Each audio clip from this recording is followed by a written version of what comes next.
Helicopters flew over the rugged mountains near Lincoln, New Hampshire for 4 days, and search and rescue crews went out looking on foot. But it wasn't until Friday night that a couple of amateur hikers found 70-year-old Chris Staff. I just got disoriented. I got on the wrong side of, there was washouts and things like that, and I couldn't find the right path. I'd see people across the river and, I'd tell them I'm in distress, and one guy told me to come across, and I thought I had it. I thought I had somebody that's going to help me. I don't know if they're real or not, because I crossed the river and nobody's there. Lost in the woods for nearly a month, 25-year-old Lisa Theris beat all odds, living off berries and mushrooms and drinking from creeks to survive.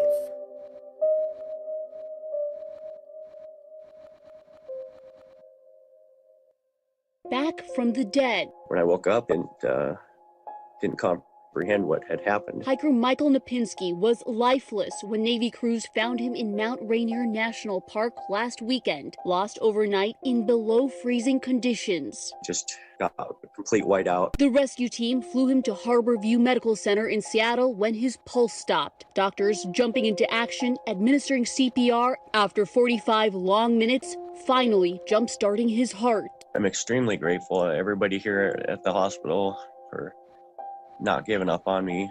I'm alive and breathing. And well, the big question police are asking tonight is still simply how 49-year-old Constantinos Stanifilippidis wound up missing here at Whiteface Mountain and turned up alive nearly 3,000 miles away 6 days later in Sacramento, California. Amanda Eller, a physical therapist who was lost on a hike in Maui, telling her story tonight for the first time since she was found after going missing for 17 days. I haven't even had time to think or integrate or figure out really what the heck happened in there. That's a very grounded way to put it, getting disoriented in the forest. But there was something bigger at play, So Makawao Forest in particular, there's something very tricky there.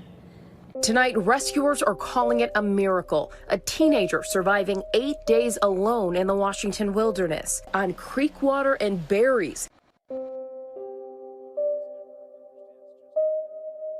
Sons John Koparski and Jonas Irwin feared the worst after rescue missions by land and sea turned into recovery efforts for their parents, Carol and Ian. Family and officials say it was thanks to the couple's background in the outdoors that helped them survive. Mom's like an herbalist, like a mushroom hunter. My dad, with his background in mountaineering, they know how to find things and eat. So they were eating some part of a fern. My mother said, I lost a shoe, so I was walking with one shoe, and then I lost the other shoe, and I kept walking in my socks, and then I got tired of walking in my socks, so then I was walking bare feet for a while, and she's 77 years old. He was laying his body flat into that awful thorny crap, which poison oak, you name it, so that Carol could go over him. Police and 19-year-old Madison Papalizio never came home Sunday after hiking on Mount Algonquin. More than 60 people set out to search for them Monday, fighting their way through deep snow and rough terrain. 36 hours after they went missing, the hikers were airlifted from just below the 5,000-foot summit. Tonight, the miraculous rescue of Cheryl Pal, finally surrounded by family again. The 60-year-old who went missing in Central California's White Mountains, found alive just hours ago, 3 days after she vanished in the wilderness.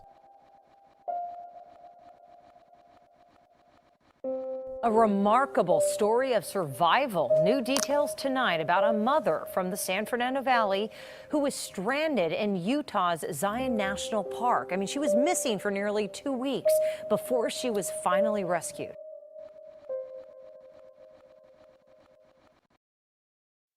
Now, we're all familiar with cases where people have gone missing in the forest, having left no trace and are never seen again. But what of the people who went missing and have returned? In many instances, these people tend to be unable to remember what happened during their ordeal. Now, this is understandable in the case of small children. but it's a common situation with adults who've gone missing and returned as well. Oftentimes, though, even those who do remember are reticent to talk about what happened when they were missing. Now, this may sound odd, but when you hear the stories of those who are willing to talk about it, it starts to make more sense. Presented here are 13 stories of those who have disappeared, yet lived to return and share their bizarre tales. Let's begin. Robert Singley. Now, if you ask the locals in Bennington, Vermont, they'll tell you there's something very wrong with Glastonbury Mountain. That particular stretch of the Appalachian Trail has caused many investigators into the paranormal to come to some pretty ominous conclusions because of all the people who have gone missing there, never to be seen again. Some call it the Bennington Triangle, a reference to the Bermuda Triangle, where not only people but planes and ships go mysteriously missing, never to be seen again, with no rhyme, reason, or explanation. There are also tales told of a Bennington monster, which attacks humans and abducts them, leaving no trace they were ever there. Others still talk of the Native American stories of rocks that open up and swallow people whole in this place, as this is where the four winds meet.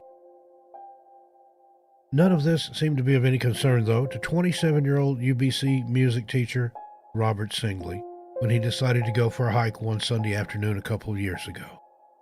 Robert hiked the trail often when he lived in Bennington and never had any strange experiences or problems. He hiked Harbor Road in Woodford Hollow and had a pleasant enough time despite the cold temperature. However, while he made his way back to his car, he suddenly became very disoriented. He attempted to make a fire once he realized he was lost, and because darkness was falling, he didn't stand much chance of making it back to his car until daylight came. However, his attempts were futile because of the rain that suddenly started almost immediately upon Robert losing his way. As his girlfriend at home worried, Robert struggled to gain an understanding of what happened, why he had so suddenly become confused and disoriented. Robert stated, "I still think I got sucked through some sort of space-time continuum." He often took these long hikes, but on this day, fog came out of nowhere, and it was instantly dark, seemingly much before the time of nightfall. Robert couldn't explain how he managed to just lose the trail he was so steadily walking on only seconds before. He spent the night underneath a tree and somehow made his way out the following day. He is one of the lucky ones. This exact spot is where Paula Weldon, a Bennington College sophomore, was last seen alive 62 years ago. There's something about random inclement weather in these cases, kind of like Mother Nature is playing a game. Seems that in a lot of missing person cases, immediately once a search starts, foul weather comes in. Now, what is causing all these seemingly healthy and somewhat experienced hikers to suddenly and for no apparent reason become disoriented and start wandering through deep woods instead of sticking to their trails? That's a question we may never have an answer to, but let's move on. Christopher Staff. Christopher Staff, a 70-year-old man from Dorchester, Massachusetts, went hiking alone in New Hampshire's White Mountains.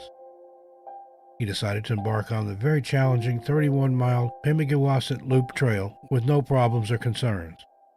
He had even called his wife the following day and told her he would be home by that evening. He seemed in good spirits and as though the hike had been going well. Later that evening, after receiving no further word from Christopher, his wife called the authorities and reported him missing.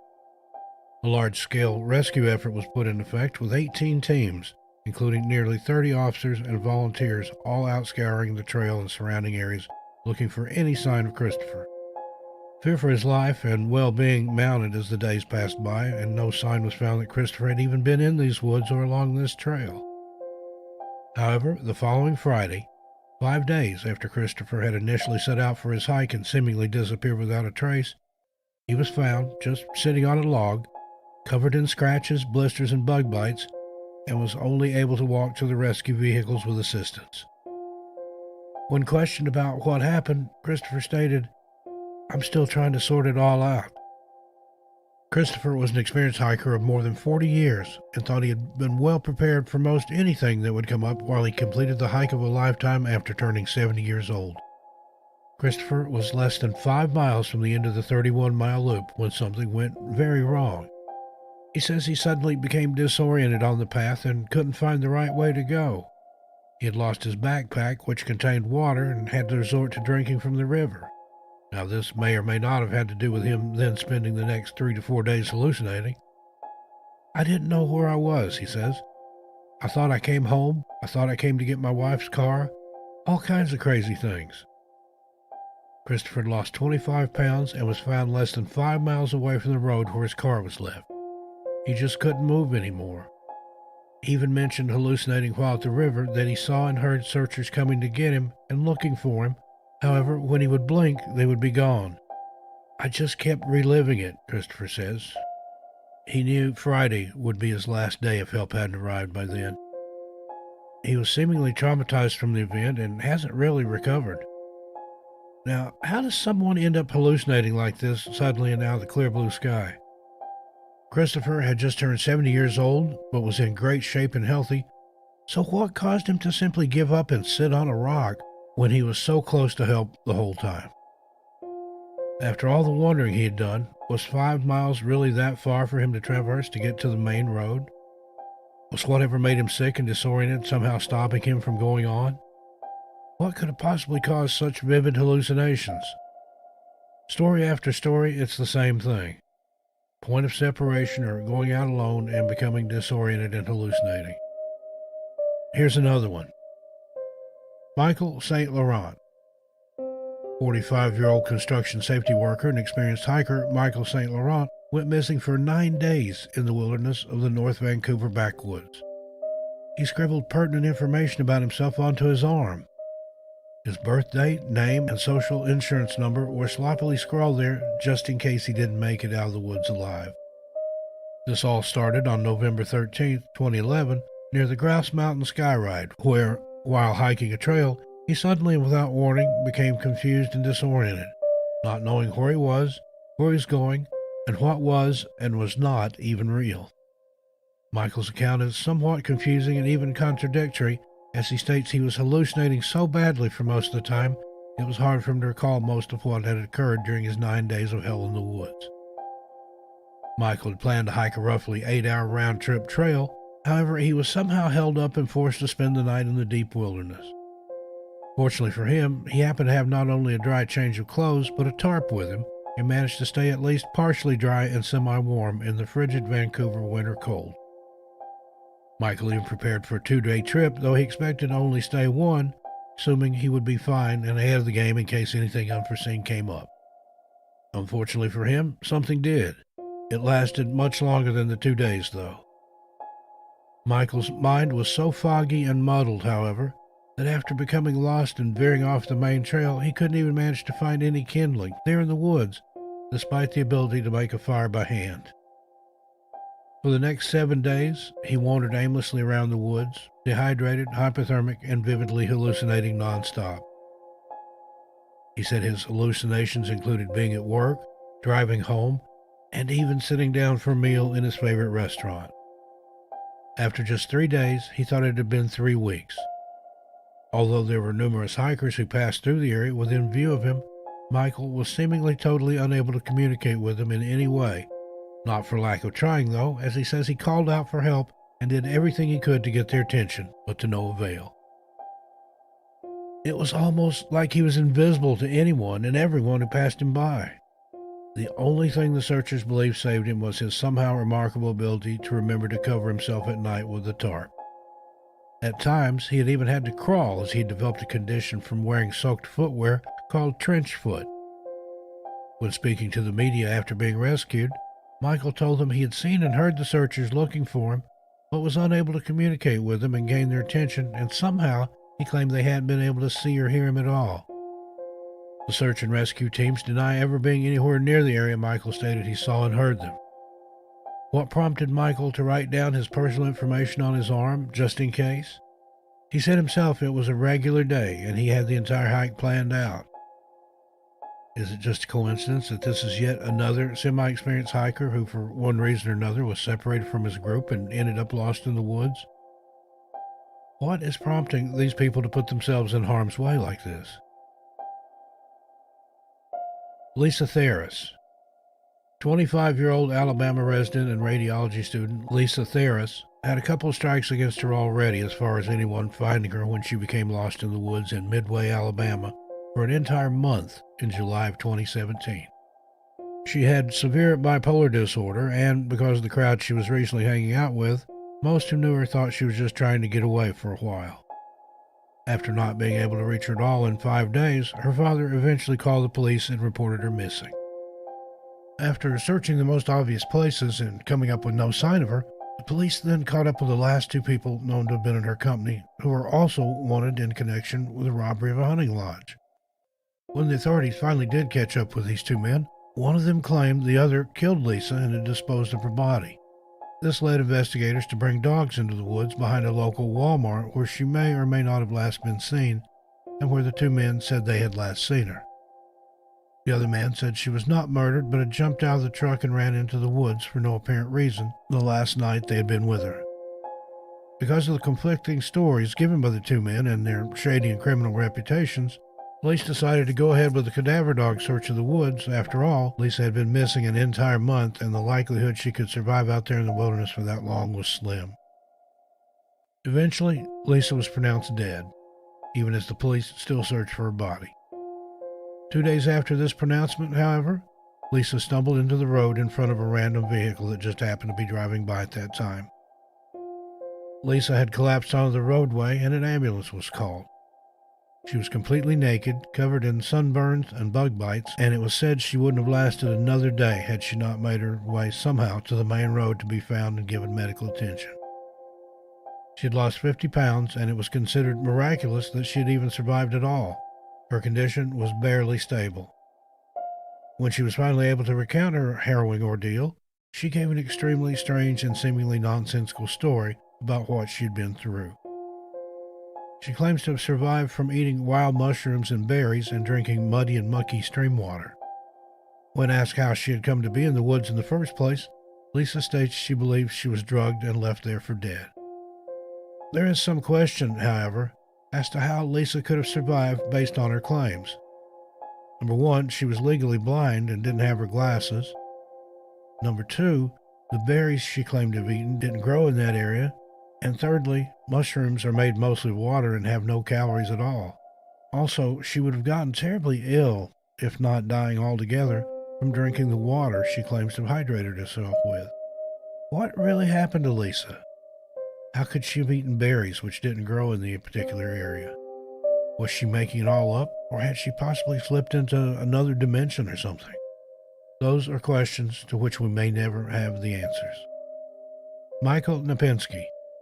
45-year-old Michael Napinski of Woodinville, Washington, went on a hike in Mount Rainier with a friend on November 7, 2020. The 2 decided to separate below the Muir snowfield, with Michael snowshoeing to Paradise and his friend continuing on skis to Camp Muir. They were going to meet up at a designated time down near Paradise, close to where Michael was heading to. Suddenly and seemingly out of nowhere, Michael reports the weather turned to extreme whiteout conditions, which prohibited him from being able to see even an inch in front of his face. Obviously, this made it impossible for him to go any further.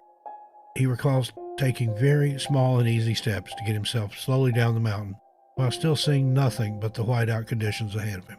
This is the last thing he remembers before becoming confused about the next course of events. He says he thinks he fell, but can't be sure as he totally blacked out and has no memory of what actually occurred while he was blindly snowshoeing through the blizzard conditions. Needless to say, Michael didn't make it back to meet his friend near Paradise that evening and was reported as missing. 3 National Park search teams went out and conducted full searches of the area throughout the night, and because the temperatures being 16 degrees Fahrenheit and the whiteout causing minimal to no visibility, the searches were called off for the night. Early Sunday morning, however, the search teams went back out to look for Michael, though everyone's thoughts were grim and thinking the worst at this point. Because of the cloudy weather, too, the aerial searches weren't able to be started until late Sunday afternoon, nearly 24 hours after Michael had been reported as missing by his concerned friend. Helicopter searchers finally found Michael Napinski in the Nisqually River drainage, and by the time foot searchers got to him about an hour after he was first sighted, he was unconscious. He had a pulse, though weak as it was, when he reached the hospital, but went into cardiac arrest very shortly after arriving. the doctors began using the most advanced form of artificial life support available, which included bypassing his heart and lungs. Miraculously, or some say coincidentally due to the location where he went missing and all the strangeness surrounding Mount Rainier itself, Michael was legally deceased for 45 minutes, yet was able to be brought back to life with no long-term negative effects. Although he remained unconscious for 2 days after his heart started beating again, Michael did wake up and come back to life suffering some frostbite and bruises and scratches, all of which will heal. Is it just a coincidence that this man, who had all of the same bizarre and seemingly random symptoms as so many of the other cases we've talked about here, was miraculously able to return from the dead after 45 minutes? That's not even supposed to be possible. What is really going on here? Danny Philippides. On February 7, 2018, Danny Philippides ventured from his home in Toronto, Canada, to the White-Faced Mountains of New York for a seemingly typical ski trip with some co-workers. The 49-year-old firefighter went missing on the mountain when he separated from the group to go to his car and retrieve his cell phone, which he had initially forgotten to bring with him. He went off by himself, figuring he would be right back and go back to having fun with his friends and colleagues. However, that isn't what happened at all, and despite little bits and pieces that have come out since, we will perhaps never really know what happened to Danny Philippides. Despite having no memory of what happened after he started back down the mountain to go to his car for the phone, he believes he took a wrong turn on a children's ski slope. The doctors would later confirm that he did seem to be suffering from a head injury, but even that doesn't explain where Danny ended up after leaving his friends to run the quick and seemingly harmless errand. Once Danny was reported missing, a manhunt of epic proportions set out to try and find him. At least 6 government agencies joined the 2 local ski patrols and several volunteers in the search. Eventually, more than 135 volunteers searched the area he was last seen and the route he should have taken to his car, which was still parked in the exact same spot he had left it, with the cell phone inside, for a total of 7,000 hours, but to no avail. How could they possibly have known that Danny was at that time in a big rig truck hitchhiking across the country to California? Danny also remembers being dropped off in Sacramento, still wearing his ski clothes and with a brand new cell phone and, inexplicably, a haircut. He was eventually found wandering around the Sacramento Airport rental car facility's parking lot. He had absolutely no idea or clue as to how he ended up there or why. The authorities found him got the surprise of a lifetime when they learned he was the subject of a massive manhunt all the way on the other side of the country. Obviously, so did Danny upon learning the same information. What happened in those 6 days? Where did Danny get the haircut and the new iPhone? And what could have possibly led him all the way across a foreign country like that? More than 2 years later, and these questions still haven't been answered. They may never be either, as Danny has since chosen to remain quiet about the ordeal and has gone back to work in Toronto as a firefighter. Unfortunately, so many of these people who go missing and are found under extraordinary circumstances choose to remain silent about what they encountered, even the ones who remember very clearly. Is this another symptom caused by who or what is doing this to these people? The inability to express what happened? Or is it that there are just no words in our vocabulary to explain what they might have seen or experienced?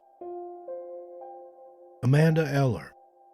Amanda Eller is a 35-year-old physical therapist and yoga instructor who wanted to go and explore the Makawao Forest Reserve on the northern side of Maui, Hawaii on May 9, 2019. What was supposed to be a 3-mile relaxing hike to help her get closer to nature ended up turning into a 3-week ordeal that had her fighting for her life. Ellen was reported missing when she never showed back up when she said she would, and when her car was spotted parked near a vast forest reserve in Hawaii, it prompted thousands of volunteers to come out and start immediately searching the vast jungles and streams in the surrounding areas. On a Friday afternoon, 17 days after she first headed out on her hike, and less than an hour after her family had announced a $50,000 reward for information leading to her whereabouts, Ms. Eller was found with sunburn, scrapes, a torn ligament in her knee, and a broken leg. She was malnourished, but she was alive. So what happened to Amanda Eller?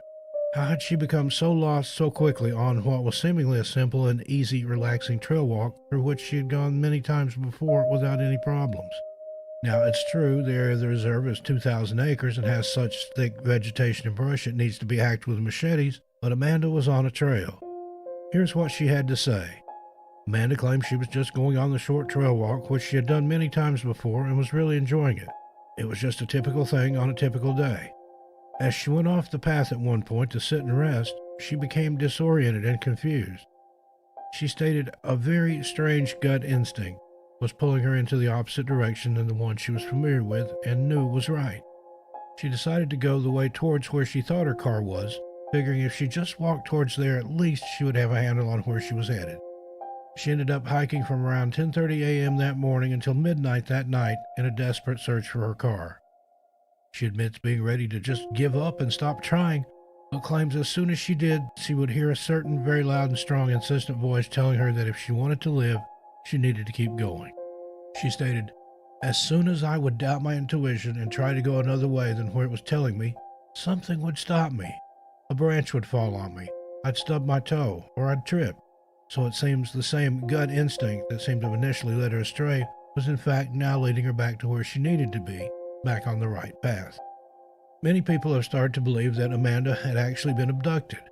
Her cell phone, water bottles, and wallet were all left behind in her car. On the third day, she'd given up looking for her car and decided to start looking for water instead. However, she fell off a 20-foot cliff and tore the ligament in her knee, while the very next day, she lost her shoes in a flash flood.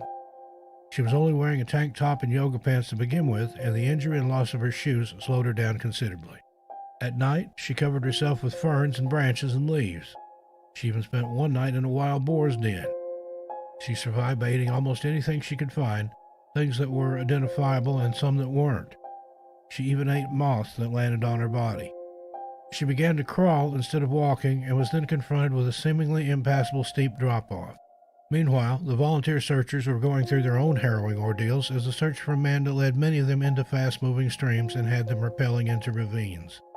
Some even killed aggressive wild boars and searched the dead animals' intestines for Amanda's body parts. At least one searcher was attacked by a wild boar but managed to get away and survive. Amanda stated later that she had seen and heard multiple helicopters, but despite trying her best to get their attention, they never spotted her. Until eventually, one did and sent rescue. How did this woman survive so many days in the wilderness, with no shoes and with the injuries and Mother Nature seemingly against her at every single turn? Could it have been the voice she heard, loud and clear, telling her she must choose between life and death? If so, who or what was it? Luckily, Amanda chose life. Gia Fuda. 18-year-old Giovanna Fuda, or Gia as she likes to be called, decided to go for a drive on July 24, 2020, and was headed to a town about 70 miles east of Seattle. The teenager just wanted to go and take a short road trip alone to clear her head and relax. For reasons still unknown, however, she ventured much farther than she initially set out to and ended up far past the city views of Seattle and into the wilderness and wilds of a remote area of Washington state. By 1 a.m. the next morning, when her parents had received no response back from their many phone calls and texts to Gia, and when she herself hadn't returned home or even checked in, they decided to call the authorities and report their daughter as missing. At around 10 a.m. the morning she had left her home and started her trip, she was seen on video camera in a coffee shop near the town of Index. She bought a Bigfoot keychain and left. 3 days after her disappearance, on July 27th, a transportation worker found her car nearby that shop and reported it to the police. He said he only noticed the car because of the awkward way in which it was parked. After running the license plate, the authorities found that the car was Gia's and it had run out of gas. All the doors were locked and her purse and other personal items were left inside. At this point, the police started to think foul play was involved and maybe she'd been forcibly abducted. Search and rescue teams were already out and looking for her as of July 26th, but the area made it impossible to track her by pings because it was a cell phone dead zone. On August 1st, some of the searchers found Gia's belongings, such as her shoes, Bible, bag, and cell phone. These possessions were found near Scenic Creek, and just a little while later that same day, Gia was found up a steep ravine sitting on a rock next to the river. Gia stated she had panicked when her car had run out of gas and decided it would cut some of the walking distance off where she'd cut through the woods to get to a gas station. She said that she was frightened and didn't know what to do, so she grabbed what she felt was most important that she could carry and locked the rest of her possessions in her car. She was found 10 miles away from the nearest gas station. She felt that walking along the highway was too dangerous, but ended up getting lost and wandering around the forest for 9 days. She thought she was only lost for 3 days, however, as she lost her sense of time. When she was first found, Gia just kept repeating, "I don't know where I am," over and over again as if in some sort of trance. She was eventually taken to the hospital, though, and managed to get through the ordeal with no long-term effects. It didn't go unnoticed, though, to many people who investigated or looked further into the case, that Gia had purchased a Bigfoot keychain right before going through this harrowing and terrifying ordeal. Coincidence or not? Carol Kaparsky and Ian Irwin. Married couple Carol Kaparsky and Ian Irwin, aged 77 and 72 respectively, were staying in a cottage while on vacation in the Sea Haven, Inverness, California area in February of 2020 when, on their checkout date, which was the 15th, came and went without the couple ever returning home or being seen leaving. They went missing on the 14th and left belongings, including their wallets and cell phones, in their room, and their car was also still parked where it had been the last time they were seen. Little did they know their careers would come in handy while trying to survive 8 days lost in the wilderness. Carol was an herbalist and mushroom hunter, while Ian had a background in mountaineering. When the couple were reported missing, searchers scoured the area by air, boat, and land for days, but to no avail. Finally, on February 20th, officials said their search efforts were now transitioning to a recovery effort. Now, usually this means they assume the couple were deceased and the searchers were looking to recover their bodies. Then, 8 days after they were last seen, the 22nd, the couple were miraculously found alive and mostly well in the dense terrain with only light hypothermia to recover from. Carol and Ian told authorities that they decided to go for a simple and romantic hike for Valentine's Day, but got lost in the dark. They couldn't find their way back and survived by drinking muddy puddle water. The couple is choosing to remain silent about their ordeal and said they may eventually be able to tell of how they survived a terrifying 7 nights in the Inverness wilderness. All we do know is that one point is a bit strange. Carol willingly took her shoes off, which caused Ian to have to lay down in thick thorns so she could use his body as a kind of bridge to walk across. One can only imagine what they each could have been thinking during all this, but it just doesn't seem to make much sense. Why not just keep her shoes on and walk across? Also, how does someone get so lost, even in the dark, on such a simple hiking trail that they end up in such an extremely dangerous and dense brush area? Until the couple decide to recount their harrowing ordeal, we probably won't know the answers to this one either. Maddie Popolizio and Blake Alois. Maddie Popolizio and her boyfriend Blake Alois had just reached the top of the second highest mountain in New York State, the Algonquin, when what they planned to be just a quick day hike very quickly went all wrong. According to 19-year-old Maddie, everything was fine around noon that day. The weather was beautiful, and the couple didn't foresee any trouble at all and thought it was going to be a regular hike through the beautiful scenery of the area. They couldn't have been more wrong. All of a sudden, and seemingly out of nowhere, a fog so intense, dense, and thick came over the entire mountain, leaving the two completely blind. They couldn't see an inch in front of them. Does that sound familiar? Only in this case it's fog and not the sudden whiteout of snow from a previous disappearance. Maddie stated, "As soon as we got to the top, a massive fog came over the entire summit. It was so intense I could not see my hand in front of my face. If I wasn't latched onto Blake, I would have completely lost him." Then, when a sudden snowstorm hit at the summit, the couple decided immediately that their best course of action would be to climb back down the mountain. However, whiteout conditions from the fog and snow prevented them from seeing the trail that they had followed up. They linked arms and decided then to walk towards a clearing they thought might lead to a trail back down. Unfortunately, as soon as their feet lifted off the rock they were standing on at the summit, they plummeted down 100 feet. This unfortunate turn of events landed them on the opposite side of the summit from which they had originally climbed up. Luckily, the couple landed on bent, snow-covered trees and, with their snowshoes, tried to climb back up the side of the mountain to get back up to the summit and reassess the situation. This didn't seem to be working, however. Despite wearing the snowshoes, the couple recalled, "Even with the snowshoes, we were just falling through massive amounts of snow." Terrified and with nowhere to go, the couple returned to the more secure spot they had fallen to on top of the trees. Then they built a wall of snow to try and block the wind and light Ian's backpack on fire with a fire starting kit they had with them. The intense winds and heavy snow prevented any fire heat from being made or generated, though, and the couple feared they weren't going to make it out of this situation alive. Their phones had no power or service, and they spent the first day screaming at the top of their lungs for help, assuming they would be rescued by nightfall. However, that wasn't the case. They spent 2 more days this way, huddled together, keeping each other as warm as they could with body heat and each trying to keep the other sane. When they were finally rescued, they were located about 265 feet southeast of the mountain summit. Ground crews eventually came upon them, still on top of the bent and snow-covered trees. The couple told of how, on the first night, Maddie couldn't feel her toes because of the freezing cold snow, and in an attempt to keep her warm, Blake emptied out his backpack and zipped it up around her feet and legs. Within minutes, she regained feeling in her toes, but useful supplies such as their knife, rechargeable crank light, and 90% of their food were lost forever in the deep snow. There were multiple times where Maddie had fallen into snow which covered over the top of her head, and Blake lost his gloves pulling her out to save her life. Luckily, the couple didn't sustain any long-term injuries or effects from their strange and terrifying ordeal.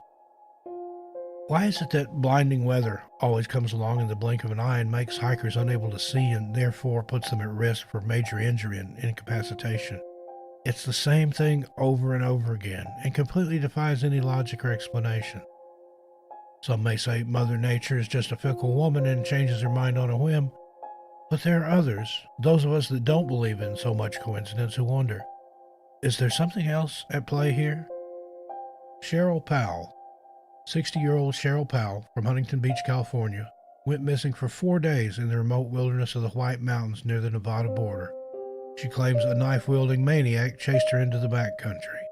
Cheryl reported that, as her husband set up their campsite, she decided to take their dog for a short walk. This is when she says the man accosted her.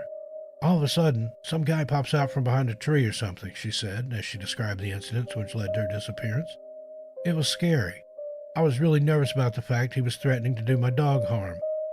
Though she admittedly bolted right away, Cheryl says she didn't feel safe that she was alone in the woods until at least a full 24 hours later. Her disappearance kicked off an intense 4-day search by the Inyo County Sheriff's Department. They interviewed other campers in the area, Cheryl's husband, of course, and they even used a loudspeaker to call out to the couple's dog, Miley.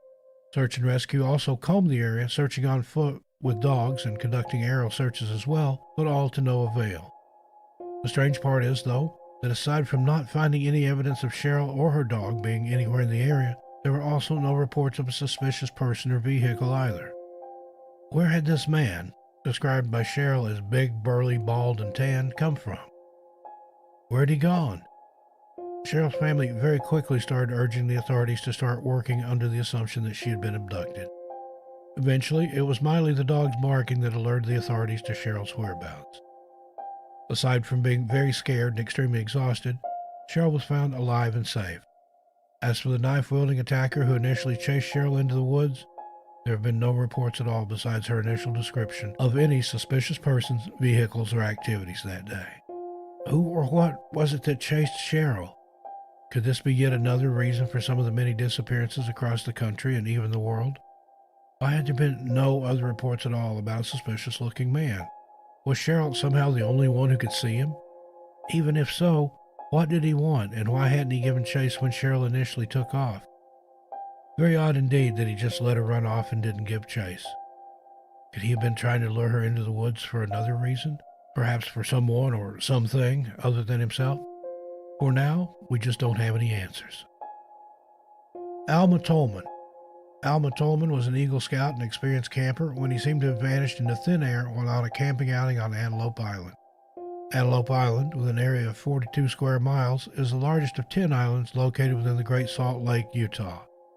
Alma was dropped off on the island on Tuesday, April 29, 1998, and was scheduled to be picked up by his brother that Friday, May 1st. When his brother returned to pick him up, he waited several hours. As Alma's canteen and backpack were missing, his brother assumed he had gone on a hike. Eventually, though, when his brother hadn't returned, Alma's brother became very concerned he'd gotten lost or possibly injured while out hiking. Searches of the island and surrounding waters were done by boat, helicopter, and ground crews of up to 50 people. Dogs were also deployed to search, but no trace of Alma was found. There were reports of him cashing a check at a local Walmart after he'd been reported missing, and also surveillance footage of someone matching his description at a 7-Eleven in Syracuse. However, neither of these sightings could be definitively confirmed as Alma, and so the investigation went on. The strangeness of this case, however, has a total human element to it, with it later coming out that Alma actually did disappear on purpose to get out of moving to Italy that June and getting married. Seems Alma had a case of the wedding jitters and cold feet, which is kind of an extreme measure to disappear yourself for those reasons. Needless to say, Alma was found alive and well a few days later, and eventually admitting it had all been an elaborate ruse to get out of the move and the marriage. Holly Courtier. 38-year-old California mom Holly Courtier went missing in one of America's most beloved and most treacherous frontiers for 2 whole weeks without being found. Despite the media frenzy her disappearance eventually caused, nobody is really sure how Holly ended up where she did. It's speculated she was having some sort of mental breakdown as she left her house in the middle of the night without telling anyone where she was going. She later stated she was seeking a total disconnect from the world and wanted to be completely alone by herself for a while. However, Holly seemed to have gotten more than she bargained for, as while she certainly got some time alone, the injuries she ended up suffering were strange enough, but her story doesn't make much sense either. Here's what we know about what happened to Holly Courtier at Zion State Park and what she said when she was found on October 18, 2020. She was visibly exhausted, famished, dehydrated, had lost 15 pounds, and was found to have a concussion. What was supposed to be a brief spiritual pilgrimage turned into a fight for her life. Her disappearance is different because the widespread panic on the internet and the massive amounts of pleas for help in finding Holly and pleas from her family turned into conspiracies and hate messages, so many that the family had to cancel all social media accounts and even change their phone numbers. So what caused all this vitriol towards a woman who simply wanted to disconnect for a little while and raise her spiritual vibration? What caused Holly to, seemingly out of nowhere, get up and sneak off like a thief in the night to simply go for a hike? According to her family, Holly is an experienced hiker who knows Zion National Park very well and is capable of surviving the extreme and rugged conditions. Holly hit her head on the sharp edge of a tree she had her hammock tied to, and this happened very shortly after arriving and starting up the first trail. This knock on the head caused extreme disorientation. After this blow to the head, she didn't have the energy to move around anymore. Despite being close to a river, Holly refused to drink the water because of concerns about toxicity. When found 2 weeks later, Holly was so dehydrated she couldn't open her mouth. Luckily, Holly was found alive and didn't have any long-term injuries, though her kidneys were barely functioning and she had an extreme lack of potassium. She did make a full recovery. One unanswered question looms, though, in both skeptics and believers of Holly's story alike. Why, when she could hear the searchers close and calling her name, when she called back to them, they never heard or saw her there? They were within feet of Holly. She was too weak to approach them, and they never noticed her yells, nor her person, sitting, literally praying she would make it out of this ordeal alive.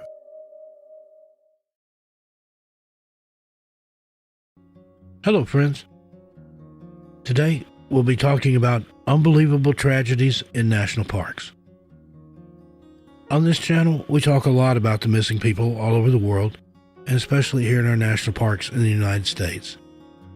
What many people don't realize is that there are so many other tragedies that happen on an almost daily basis that hardly anyone ever hears about. Now, these aren't always fatalities. Sometimes it's minor accidents and injuries. What we are presenting to you in this video, though, are those tragedies that end in a person or persons being deceased.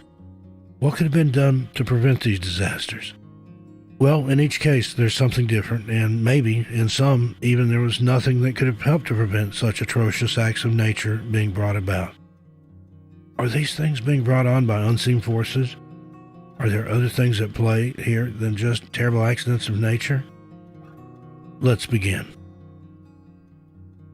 In Arches National Park in 2020 in the state of Utah, United States, a woman named Esther Nakajigo, known as Essie, and her new husband, Ludovic Michaud, known as Ludo, had left their campsite and gone to get some ice cream. What a simple act, having a hankering for something sweet while out and about exploring the wilderness. The fact these two were newlyweds just makes the story all the more tragic and bittersweet. It was a Saturday, and the weather forecast called for a high of 95 and a low of 70 degrees Fahrenheit. Bright, sunny skies, just driving along eating their ice cream and enjoying each other's company, like only a newly married couple can. All of a sudden, though, a strong wind blew in and an unsecured gate sliced through the car like a knife through hot butter, according to an administrative claim that was filed in October of the same year. The gate missed Ludo by only an inch or less, But unfortunately, dear sweet Essie was not as lucky. An internationally recognized women's rights activist, originally from Uganda, Legate decapitated her in just an instant. In a split second, she lost her life. And her husband, originally from Paris but now living in Denver, Colorado, is now a widower. What makes this tragedy even more unbelievable is the fact that but for the price of a dollar store padlock, Essie's life could have been saved. At the age of just 17, she was rising to fame after being named the ambassador to women and girls in her home country.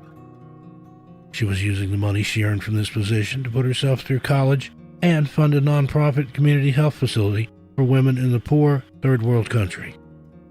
In the blink of an eye, her young and meaningful life was taken away, and her family is absolutely devastated, even going as far as to file a multi-million-dollar lawsuit against the Parks and Recreation Services. It makes us wonder if going missing isn't the only way the unknown forces we speak of so often that are lurking in our woods, forests, and national parks can take such a meaningful and precious young life. It seems like there's something out there that just doesn't want us, or certain people anyway, in the woods. Also in June, but a few years earlier, 2016, a man named Colin Nathaniel Scott from Portland, Oregon, slipped and fell into a hot spring in Yellowstone National Park. Now, Yellowstone is the country's first ever national park. It spans almost 3,500 miles and is mainly located in the state of Wyoming, but even runs into parts of Montana and Idaho. The park is beautiful, with geysers shooting water over 100 feet in the air, mud spots, and waterfalls that will take your breath away. These are surely some of the things that drew Colin to Yellowstone in the first place. He had no idea these very things, these beautiful and breathtaking creations of nature, would end his life that hot day in June 2016. Colin's sister was recording him with her cell phone when he attempted to do something which is actually not legal in the park. He strayed off the designated boardwalk in the North Geyser Basin that bright and sunny Tuesday morning. Now, waters there can reach as high as 200 degrees Fahrenheit, 93 Celsius. Colin was literally boiled alive. He slipped and fell in accidentally while attempting to hot pot or soak in one of the park's thermal pools. According to the Deputy Chief Ranger, the whole area is geothermically active. There's a closure in place to protect people from doing that for their own safety. It's a very unforgiving environment. That being soaking in the hot spots as Colin was allegedly attempting to do. That same ranger, Mr. Laurent Theris, alleges that Colin and his sister were purposefully ignoring the many posted warning signs despite the obvious potential for real danger.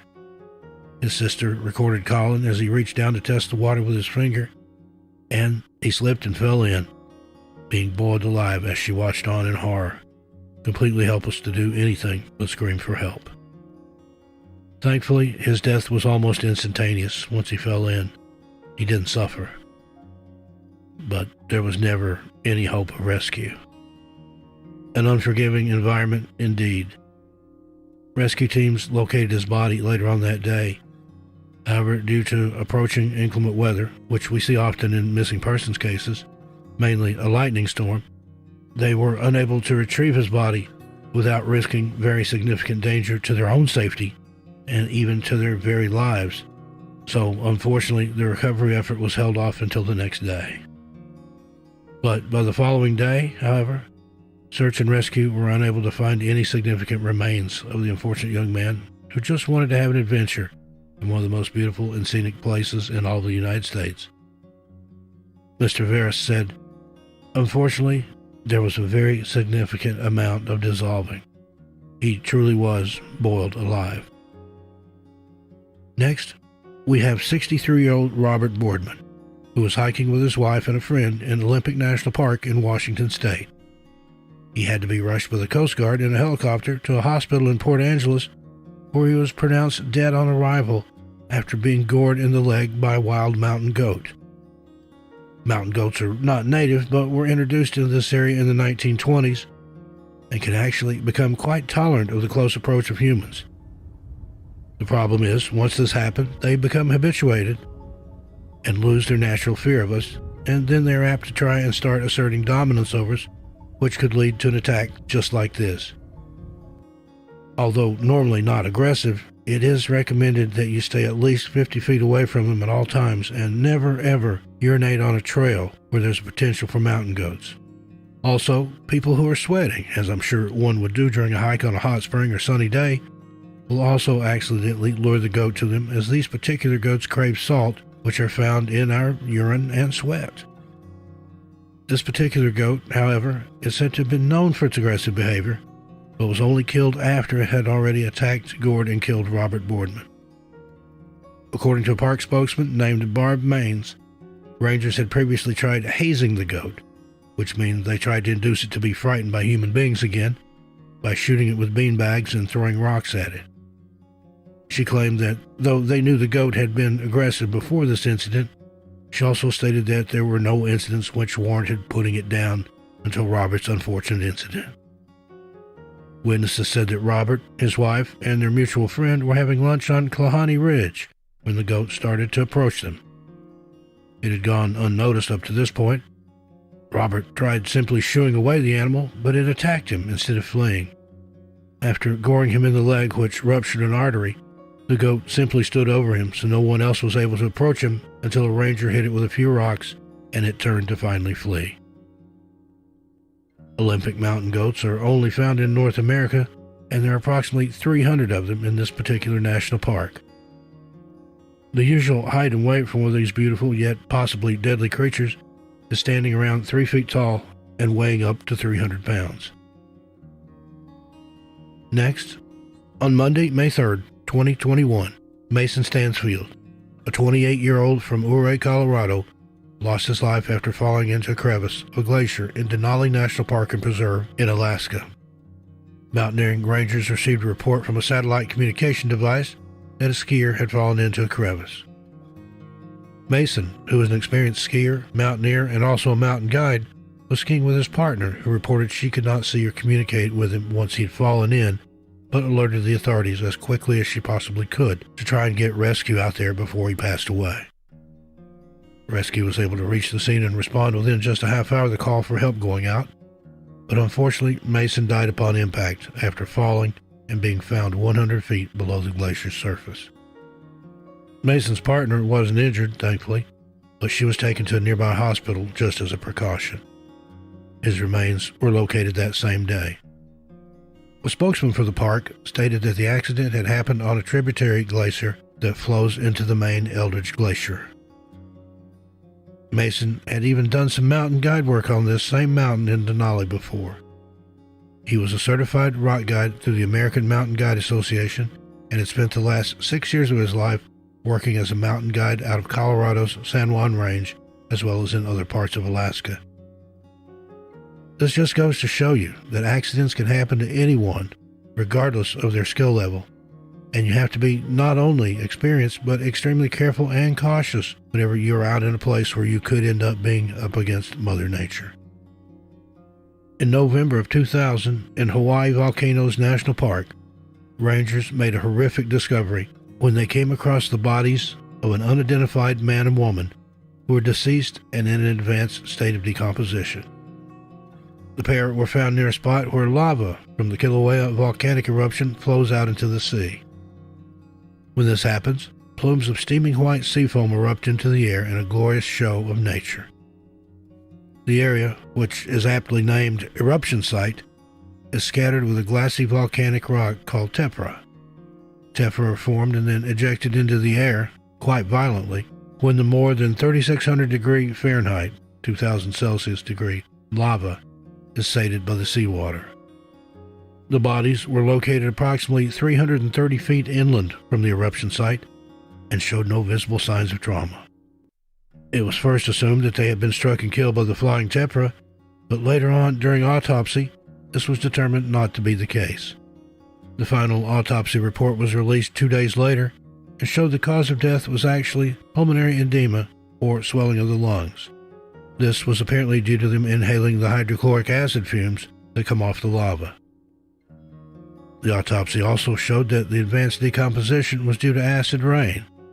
As the skin was either exposed to air or only covered by a single layer of clothing, it began to break down, but this was not due to the natural occurrence of post-mortem decay. All manner of toxic gases are released by the lava itself.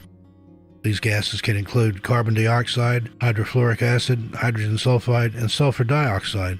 And when the lava which releases these interacts with the seawater, which we know is what puts it out as it flows into the waves, a bunch of other gases are produced. The highly corrosive hydrochloric acid being one of them. In the 10 years between 1992 and 2002, there were 45 serious injuries and 45 fatalities reported within Hawaii Volcanoes National Park. And this doesn't even include the minor injuries also reported in each of those years, from seemingly simple and somewhat common culprits, and also from some extremely strange and bizarre means as well. In 2002, stricter safety guidelines were implemented, and efforts to better educate tourists about safety when visiting the islands and their volcanoes were put into effect. Unfortunately, this was too little too late for this deceased pair, who still have no name to date. Next, the body of Patrick Madura, a 43-year-old man from Elgin, Illinois, was found deceased and being eaten by a black bear in the Great Smoky Mountains National Park. Patrick had been camping alone, but it is yet undetermined whether or not the bear had mauled and killed him, or he had died of some other cause and the bear just happened to stumble across his remains. Patrick had a backcountry camping reservation for a multi-night trip and was scheduled to stay alone in the Hazel Creek area until September 8, 2020. 3 days after he was supposed to have vacated site number 82, backpackers came across the empty tent and discovered a bear not too far away, scavenging his remains.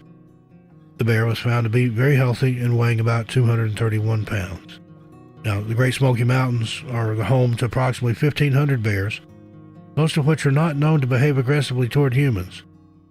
On the rare occasion a bear does show a propensity for aggression and shows a high risk or threat to visitor safety, it's euthanized by park services. The Great Smoky Mountains National Park is visited by approximately 11 million people per year, and the park implements aversive conditioning techniques for the bears by working hard to ensure that they don't become food conditioned or habituated to high use areas. This tragedy took place in September of 2020, and as of yet there have been no autopsy results publicly released, concluding whether or not the bear was the cause of Mr. Madura's tragic death. The bear in this case was put down by park rangers. An Israeli teenager tragically died just 2 months past his 18th birthday in Yosemite National Park in California on September 4, 2018. Math student Tomer Frankfurter from Jerusalem was on another adventure as the outgoing teen headed to America before starting his compulsory service in the Israeli army. Tomer joined a group of other tourists who were headed to the Mist Trail. This is a rigorous 5.4-mile hiking route which takes travelers to the cliffs directly above the Nevada Falls, which is 594 feet high. After finishing the hike to the top and stopping to take in the breathtaking scenery and views from there, the group had lunch and decided to head back. This is when Tomer took off his backpack and handed it to another hiker, saying he wanted to pose for a memorable photograph before they left. He then proceeded to climb over the cliff's edge in order to take the ultimate selfie. Other hikers in the group were terrified and began shouting for Tomer not to do it and to come back away from the edge. In the blink of an eye, everything changed. Within just seconds, he was dangling hundreds of feet above the jagged and deadly rocks below. Before the others in the group could even realize something was wrong, Tomer started shouting for help. Everyone ran to his aid and tried to pull him up and back over the edge. They pulled him by his arms and wrists with all their might. However, he was unfortunately sweating profusely and slipped right out of their grasp. The group of tourists watched in horror as the young, intelligent man with his whole entire life ahead of him fell hundreds of feet to his death. Tomer had graduated early from high school and at the time of his death had already completed 2 years of college at Hebrew University in Jerusalem. He was in the United States only to visit for a few weeks and was staying with a friend who lived in Fresno, California. He had gone to the park that day with the friend he was staying with, but had somehow become separated when Tomer met up with another group of students from Israel, Germany, and a few other countries on the shuttle bus in the park. The large group of students then all decided to hike the mist trail together. Tolman had explained to these other kids that he was waiting for the perfect opportunity to duplicate a photo taken by tourists in Brazil, one they commonly take at a place there called Telegraph Rock near Rio de Janeiro. Visitors there hang from an outcropping, making it appear as though they are thousands of feet above the ground. In reality, though, these photos are taken only approximately 3 feet above a trail. It's a trick of the camera, and it's unknown whether or not Tolman was aware of this when he risked his life to duplicate the photo and take the ultimate selfie. Unfortunately, there was nothing that anyone could do. The young man had died on impact. In the 6 years between 2011 and 2017, approximately 259 people all around the world have died while attempting to take selfies. Their average age was 23, and 3/4 of them were male, according to a study published in the Journal of Family Medicine and Primary Care. The most common cause of death for these people was drowning, with most being swept into the ocean by large waves. The second was transportation accidents like being hit by a bus or train, and the third largest cause of selfie deaths was falling from extremely high heights. It was suggested by a Vietnam vet and platoon sergeant who is also an expert in hiking and a tour guide among wilderness trails in areas as diverse as Rwanda and the Grand Canyon, named Michael Giglieri, that Yosemite and other national parks update their cautions of danger with today's youth and technology in mind, perhaps even mentioning taking care and maybe even thinking twice before taking selfie photographs. The Yosemite Park Service declined to comment on Tolman's death or any part of the incident except to say they will not be taking Giglieri's advice anytime in the near future and will not be updating their safety signs and warnings. Finally, in April of 2019, a 69-year-old woman plunged 200 feet to her death in Grand Canyon National Park. Rangers responded to a call for help on the Grand Canyon rim. However, the rescuers just couldn't get to the woman in time. Her body was found below a rocky point near Pipe Creek Vista on the south rim. A group of approximately 15 rescuers used a park helicopter to recover her remains. Cynthia Ackley lived in the Phoenix suburb of Peoria in Arizona, United States. Cynthia's was just one of the many deaths that take place due to accidental falls in not just Grand Canyon National Park, but in parks all over the country. In Cynthia's case, a rare weather event caused by warm and cold masses combining caused a total cloud inversion, which filled the entire Grand Canyon with clouds in a short amount of time, and this is what is believed to be the reason she fell so quickly and without any warning.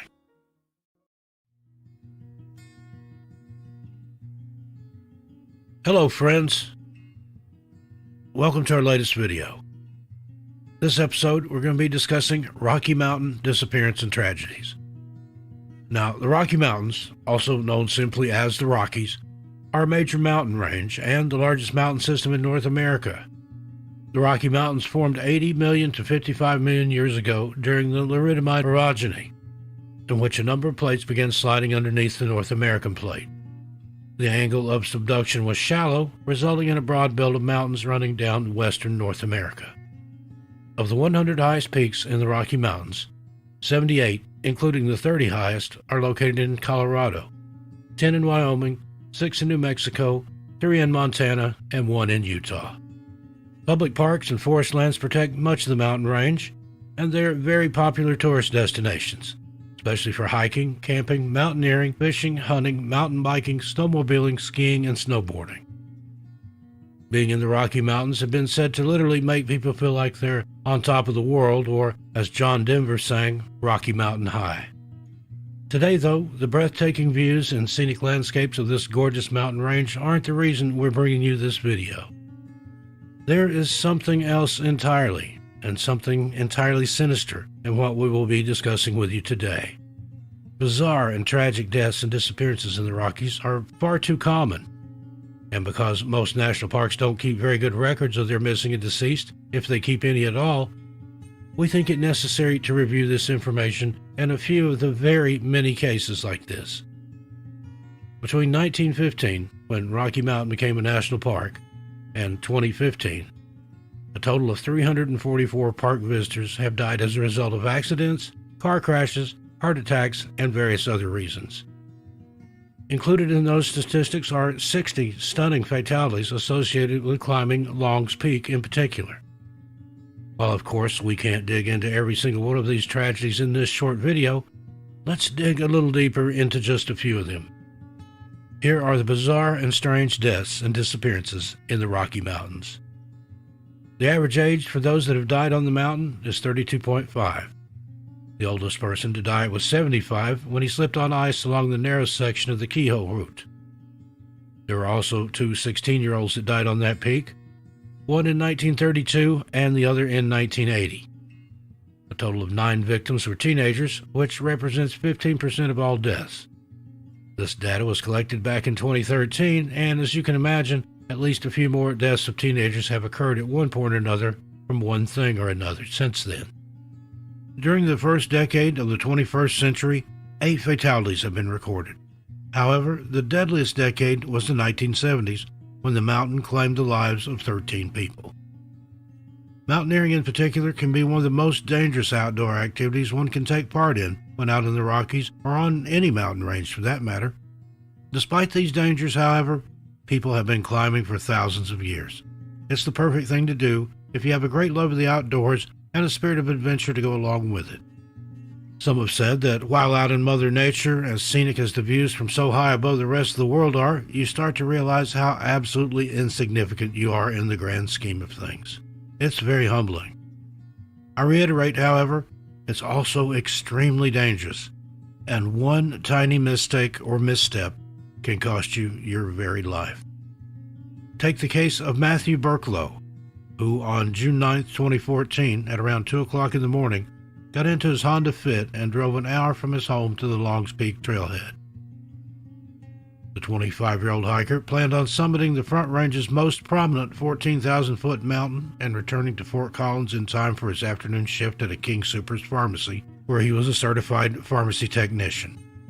He had his whole life mapped out.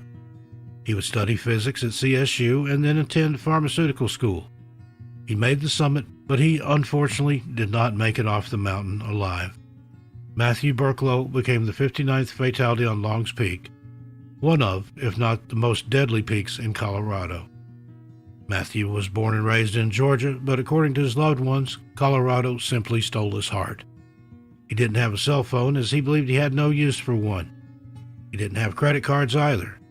He was building websites at the age of 8, however, and his family insisted he was a stringent planner in everything he did.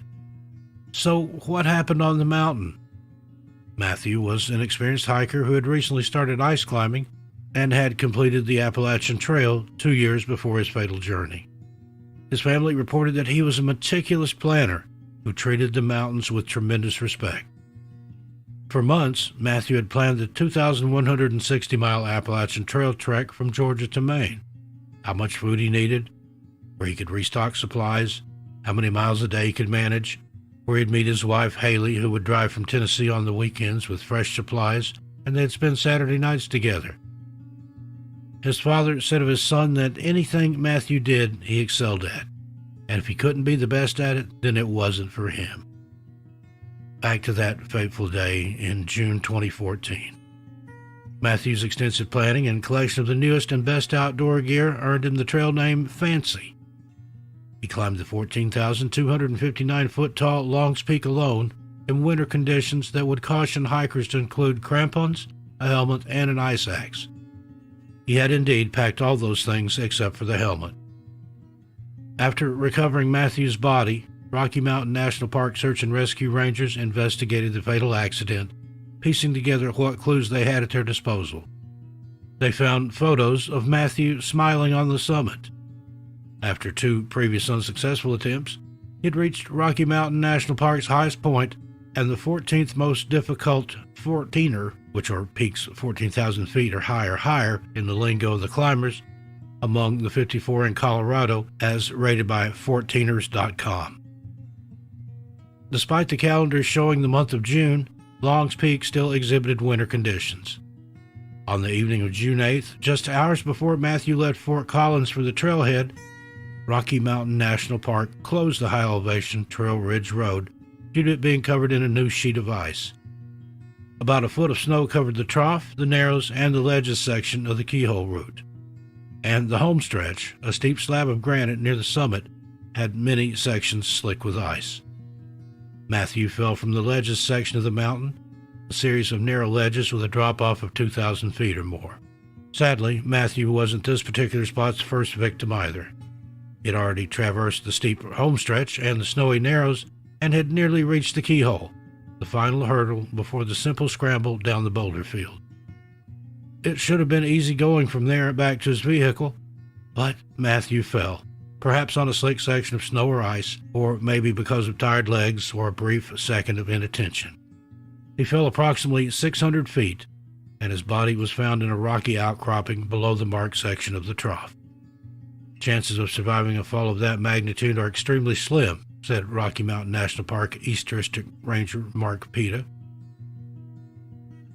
Matthew's body was flown to the helipad at Upper Beaver Meadows in Rocky Mountain National Park and transferred to the Boulder County Coroner's Office. Looking back, perhaps the most famous person to perish on the mountain was Agnes Vail. On January 25, 1925, she became the first woman to climb Long's Peak in the winter. While making her descent along the keyhole route, Vail slipped and fell about 150 feet. Exhausted and running out of steam, Agnes insisted she needed a short nap, but froze to death before her hiking partner could bring help back.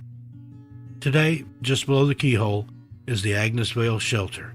Built as a memorial to Miss Vail, the shelter also serves as a refuge for hikers and climbers in need. Another notable death occurred way back in 1889, prior to the park even being established. A man named Frank Stryker was descending down the home stretch on the keyhole route when a loaded pistol fell out of his pocket and discharged into his neck. Some say this was karma at work, as the 28-year-old was taking pleasure in launching large boulders down the mountain while climbing up himself.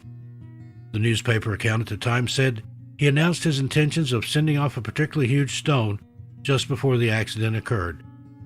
He continued to cling to life for 10 more hours while his companions attempted to transport him down the mountain on a makeshift litter. He died of his injuries shortly thereafter. Now, there is so much more statistically that we could look at to try and make sense of these senseless tragedies. Even the well-prepared and most obsessive-compulsive have accidents. Nobody goes mountain climbing or hiking expecting to never make it back home to their loved ones alive. Let's discuss some other tragedies, ones that didn't have to do with climbing. There are literally thousands of ways to die on the mountain, no matter what you're doing. Admittedly, however, being in nature and being careless is almost always a recipe for disaster. Being unprepared is also a surefire way to get yourself in trouble out there in the woods. What about the unexplained? This video wouldn't be a complete video if we didn't mention at least one of the more strange and bizarre unexplained deaths that happened in the Rockies.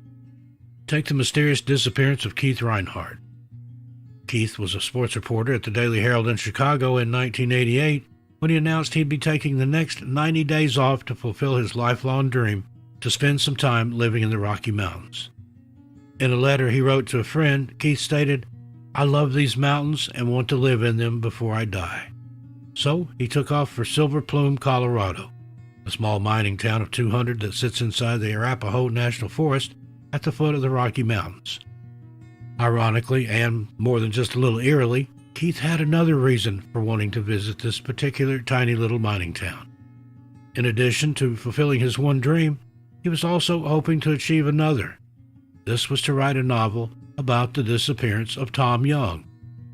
Tom was another man who just happened to have disappeared from that same exact mining town, but in September of 1987. He immediately opened an antique store in the building which used to house Tom Young's bookstore. He wanted to get a feel for Tom's life so he could more easily and authentically write about him. Late one afternoon, severely hungover from a previous night of heavy drinking and having fun, Keith Reinhardt went to hike Pendleton Mountain and never returned. More than 100 people logged over 10,000 hours searching and never found a clue as to what had happened to him. Sometimes the answer is, there is no answer, Reinhardt's widow, Carolyn O'Donnell, told the Daily Herald in 2008. Sometimes there really isn't. Not that any answer could ever be satisfactory enough, surely, for the deceased person's loved ones.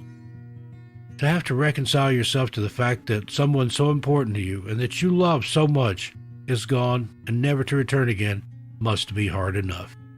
But to have to make sense out of the fact that somewhere so incredibly beautiful, scenic, and mostly peaceful and serene is the cause of that person's demise.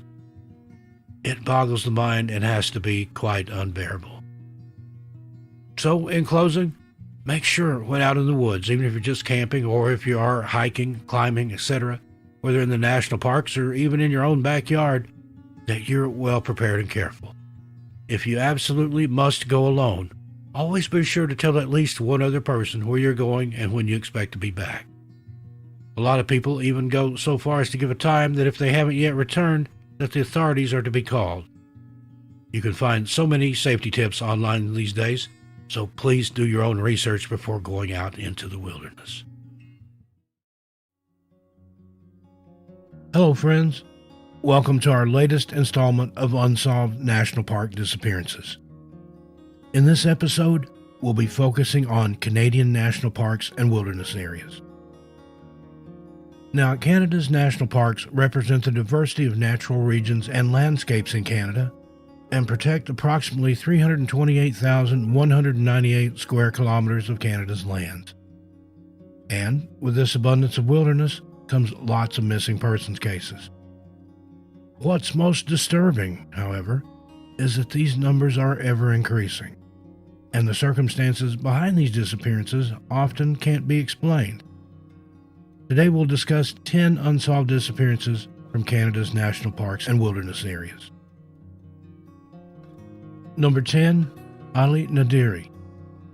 52-year-old Ali Nadiri was last seen on Sunday, August 23, 2020, at the foot of Eagle Mountain, also known as Eagle Ridge, in the Indian Arm Provincial Park near Coquitlam, British Columbia, Canada.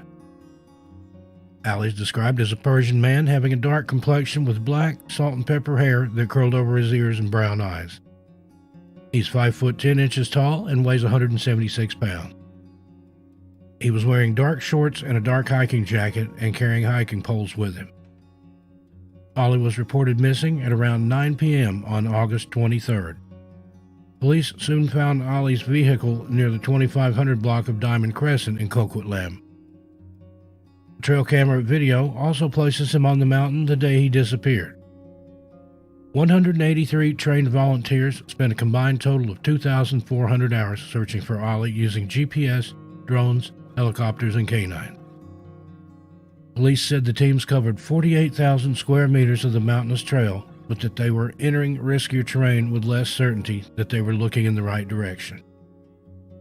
After 7 days, the field search was suspended, awaiting new tips or evidence.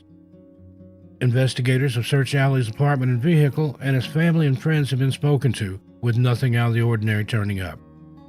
He had regularly gone up on the mountain with limited supplies and knew the area well. Did he fall and become injured? Was he attacked by an animal? Or was it something more sinister? Now, there has been no evidence of foul play, and no hiking gear or other belongings have been found.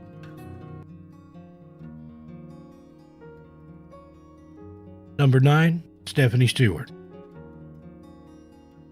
70-year-old Stephanie Stewart disappeared on August 26, 2006, from Athabasca Fire Lookout in Hinton, Alberta, Canada.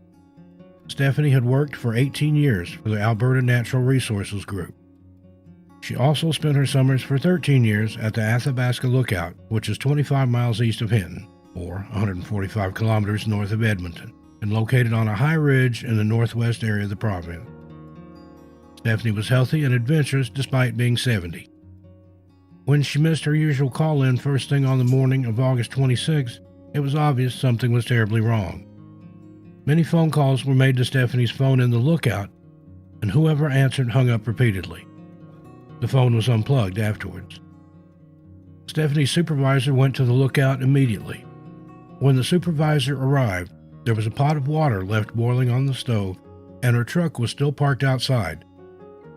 The supervisor also reported a significant amount of blood at the scene. Some items were also missing from her cabin: 2 pillows with blue cases, a burgundy bedsheet, a Navajo pattern duvet, and a gold watch. The search for Stephanie was one of the largest coordinated in the province. Forensic evidence and other information gathered led the RCMP to rule out that Stephanie was attacked by an animal, died accidentally, or suffered a medical event. She had spoken with a family member the night before her disappearance without setting off any alarms. The police concluded that she must have been taken by someone. Whether she has passed away is unknown. Because of the boiling water, it is believed she received a visitor that morning, or someone had spent the night with Stephanie, whether she wanted their company or not, and the phone calls had interrupted the perpetrator. Stephanie's friend, Robin Slater, said, "Her perfect place was the lookout. She was always a welcoming person and enjoyed visitors." On August 23, 2018, a new search was launched for human remains. Authorities would not say what prompted the new search, but the case remains unsolved. Her body and the items missing from the cabin have still not been found. Number 8. Marty Lisier. 30-year-old Marty Lisier disappeared on May 29, 2014, from Spider Lake in Nova Scotia, Canada. Marty was from Halifax, Nova Scotia. He went for a routine bike ride on a popular trail at Spider Lake on May 29. There's nothing extremely remote about the area. The trailhead is even in a residential area. Later that day, the RCMP received the call that he was missing at 8:40 p.m. after he failed to show up back at home in Halifax at 4 p.m. His vehicle was found parked at the end of Spider Lake Road near the trailhead. The RCMP launched a search that included nearly 500 people. Volunteers, dogs, and helicopters searched nearly 60 square miles. The search for Marty Lisier was one of the largest in Canadian history. 250 members of the military also joined the search. RCMP Captain Scott McRae said some rescue workers suffered injuries due to the difficult terrain. Still, nothing was found. In October 2016, human remains were found not far from the Spider Lake trailhead, but they turned out to be those of a different missing person, 50-year-old Cordell Stephen Ware of Dartmouth, who had left his home in 2013 with no money, ID, tools, or equipment, and was said to have been in a poor state of mind when leaving. Marty Lisier remains missing, and there have been no further updates. Number 7. Christina Klea. 20-year-old Christina Klea disappeared on Monday, August 6, 2007, from Rainbow Falls Provincial Park in Ontario, Canada. The park is located on Highway 17, which is also known as the Trans-Canada Highway, between Schreiber and Rossport on the north shore of Lake Superior. Christina was with her female cousin and 2 male friends from a Christian youth group called Youth for Christ based in Toronto. They were all inexperienced in the wilderness. Friends and family described Christina as a mature religious woman. The group arrived at the park around noon on Sunday, August 5th to set up their camp and decided to take a nap. They didn't wake up until 10:30 p.m. Afterwards, they enjoyed food and talked until they finally went back to sleep. By 6:30 a.m. on Monday, August 6th, Christina and Eddie McGew, one of the friends from her church group, were wide awake. They went off for a run together, but later she split off from Eddie, running on the park trails while Eddie stuck to the road. At about 7:30 a.m., Eddie returned to camp, but there was no sign of Christina. The friends frantically searched before reporting her missing to the authorities after about 7 hours of their own efforts. Christina was last seen wearing a blue hoodie sweatshirt, a maroon and purple striped shirt, black pants, and white running shoes. The OPP, or Ontario Provincial Police, Northwest Region Emergency Response Team, used 4 canine teams, 3 helicopter search groups, 2 fixed-wing aircraft, and a float plane to try and find Christina. Around 100 police officers and specially trained civilian volunteers searched the area for 17 days. The OPP believed that Christina had been killed by a bear, but there was no evidence of blood, clothing, or remains found. They were convinced that there was no foul play.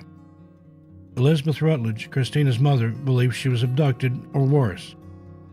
Christina's family has financed private searches, paid for both out of their own pockets and with the help from the Find Christina Klea Foundation. Volunteer groups and cadaver dogs have also searched with no luck. A year later, in June 2008, officers searched for a week with a high-angle team scaling cliff sides. The family also put together a team of American and Canadian volunteers and dogs, which searched the park on June 13, 2008, but again with no result. Number 6. Sylvia Apps. 69-year-old Sylvia Apps left on July 8, 2014 for a 5-day solo hike in Vancouver Island's Strathcona Park in British Columbia, Canada. She started in the Paradise Meadows area of Mount Washington and was expected back on July 13th, but she was never heard from again. Strathcona Provincial Park is full of rugged mountain wilderness. It is the oldest provincial park in British Columbia, the largest one located on Vancouver Island, and was created over 100 years ago in 1911.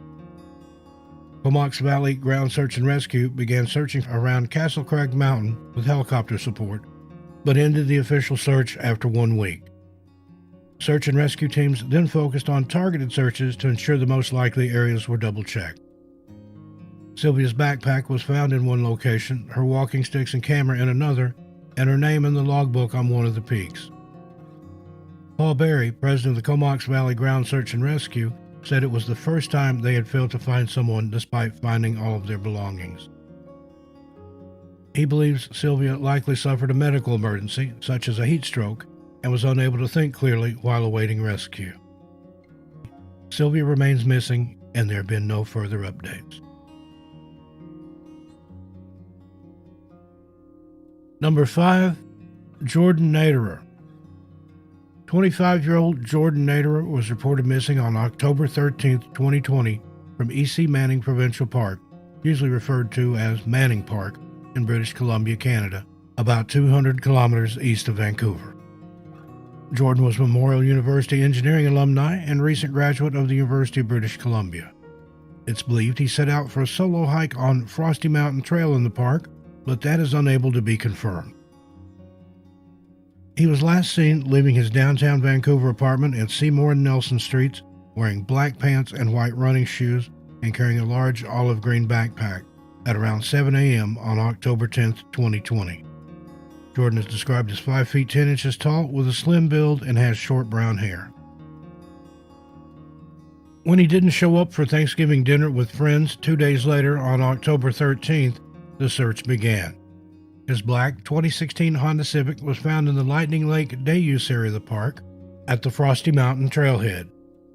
His bank records showed that he had bought a cup of coffee at the Manning Park Resort, giving the family verification as to where he was. Jordan's parents flew to Vancouver from their home in St. John's to help in the search. For 5 days, search and rescue teams from several parts of British Columbia combed the area by air and on foot. Several volunteers also helped out. However, on October 17th, the authorities decided to suspend the search, stating they had exhausted all avenues. This case has been surrounded by controversy, with the Canadian Prime Minister becoming involved after many people believe the search was called off too early. Investigators believe Jordan was on a hiking trip that went poorly. The family launched its own private search, hired a drone company, and paid for a helicopter. They also appealed to Vancouver Police Department to reactivate the search as soon as possible and get the thermal imaging helicopters and drones and dogs involved. Early in the initial search, crews found a bag that authorities didn't think belonged to Jordan. But then, on October 18th, Jordan's mother, Josie, identified the contents of the bag as her son's, which included a hat and a pair of Oakley sunglasses. Pieces of down material used in pillows and jackets were also found in the park. It was similar material Jordan used to make crafts and had been found at his apartment, according to his father, Greg Naderer, who also submitted that off-trail footprints had been found south of Frosty Peak in an area that wasn't well searched. Greg asked the RCMP to search the area east of Frosty Peak based on new clues found by a private tracker. Search and rescue teams from 3 different districts near Vancouver resumed the search on October 22nd, but after nearly a month, no sign of Jordan was found. Jordan remains missing, and there have been no further updates. Number 4. Bart Slayer. 49-year-old Bart Slayer is thought to have disappeared on September 14, 2004, from Reed Lakes, Yukon Territory, Canada. Bart was a famous and experienced outdoorsman who loved everything about the wilderness. He was a trained scientist, an avid hunter, and spent months at a time in the great outdoors. His dad was a physician who loved hunting and introduced him to the lifestyle early on. Bart's sister, Claudia Downey, said this of her brother. He didn't just like them, animals. He wanted to know everything about them, study where they lived and how they lived. My dad took Bart with him on safari to Mozambique when he was 10 years old. He had a chance to witness an incredible variety of animals that he could otherwise only read about. When he finally got a chance to hunt, he was drawn even closer. Hunting seemed to give purpose to his studies. Bart focused his education on wildlife biology and transferred to Montana State University and received his master's degree from there in 1979. Professor Don Collins, who taught an undergraduate class called Man and the Environment for more than 20 years, said, out of the 42,000 students who took that class, Bart was a standout. He was knowledgeable in everything wild, from animals and birds to flowers, trees, and shrubs. Bart spent a great deal of time alone in the mountains while working on his thesis, The Activity Patterns of Grizzly Bears in Yellowstone. It was as if he prepared his entire life to do this. He was superbly suited for the demands of the job. Bart organized the rest of his life so that he could spend as much time as possible out in the field. He used a traditional bow and arrows he fashioned himself. Needless to say, Bart felt right at home in the depths of the Canadian wilderness when he traveled there in 2004. And yet, his last contact was when a chartered float plane left him at the larger of the Reed Lakes in Canada's Yukon Territory on September 14. When his plane returned to pick him up 2 weeks later, Bart was gone. The man who could be described as a survival expert was nowhere to be found.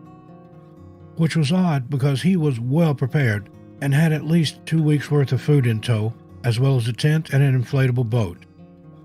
He was officially reported missing on September 30th, and the RCMP launched a comprehensive search but found nothing.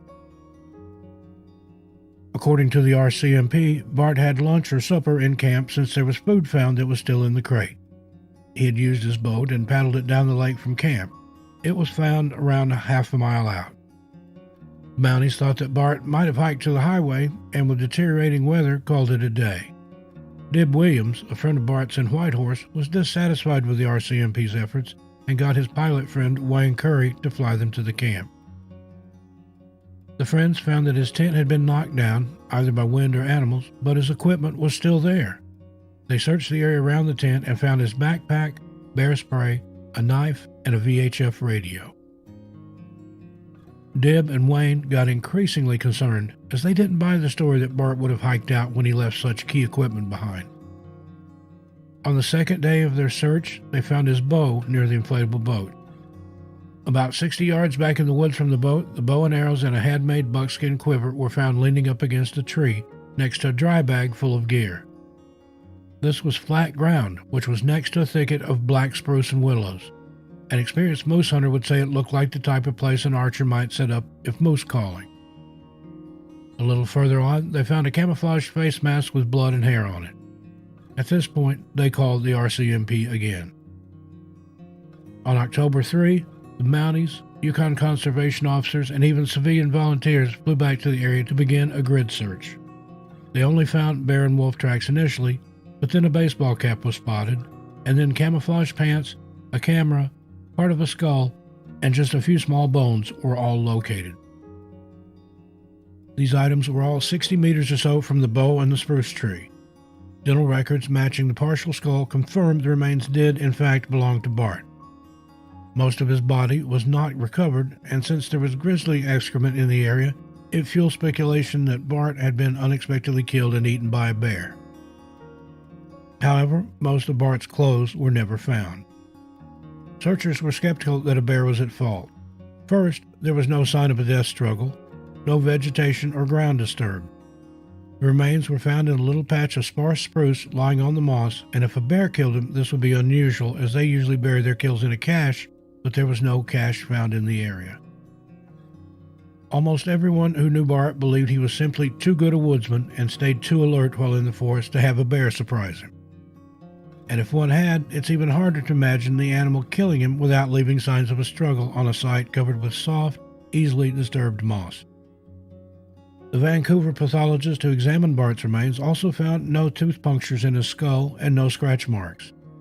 The plastic container that held his food was left undisturbed, and bear experts said that if a grizzly had killed Bart, it is likely the same bear would have found his camp and rummaged through everything.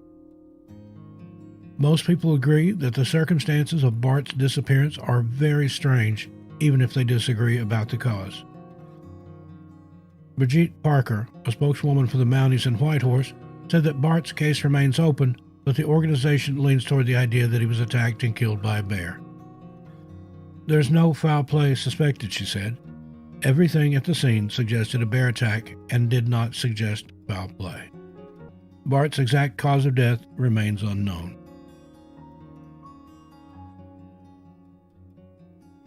Number 3. Gordon Sagoo. 50-year-old Gordon Sagoo disappeared on August 14, 2016, from Baby Monday Peak in the Cheam Range, which is located in the Fraser Valley region of the lower mainland of British Columbia near the city of Chilliwack.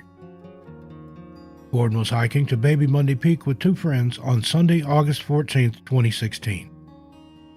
He wanted to explore a different peak, so he went ahead of the group and disappeared. His friends said he was physically and mentally strong. He was a long-distance runner and had completed several marathons. His friends and family also said he was an experienced hiker who knew the area well.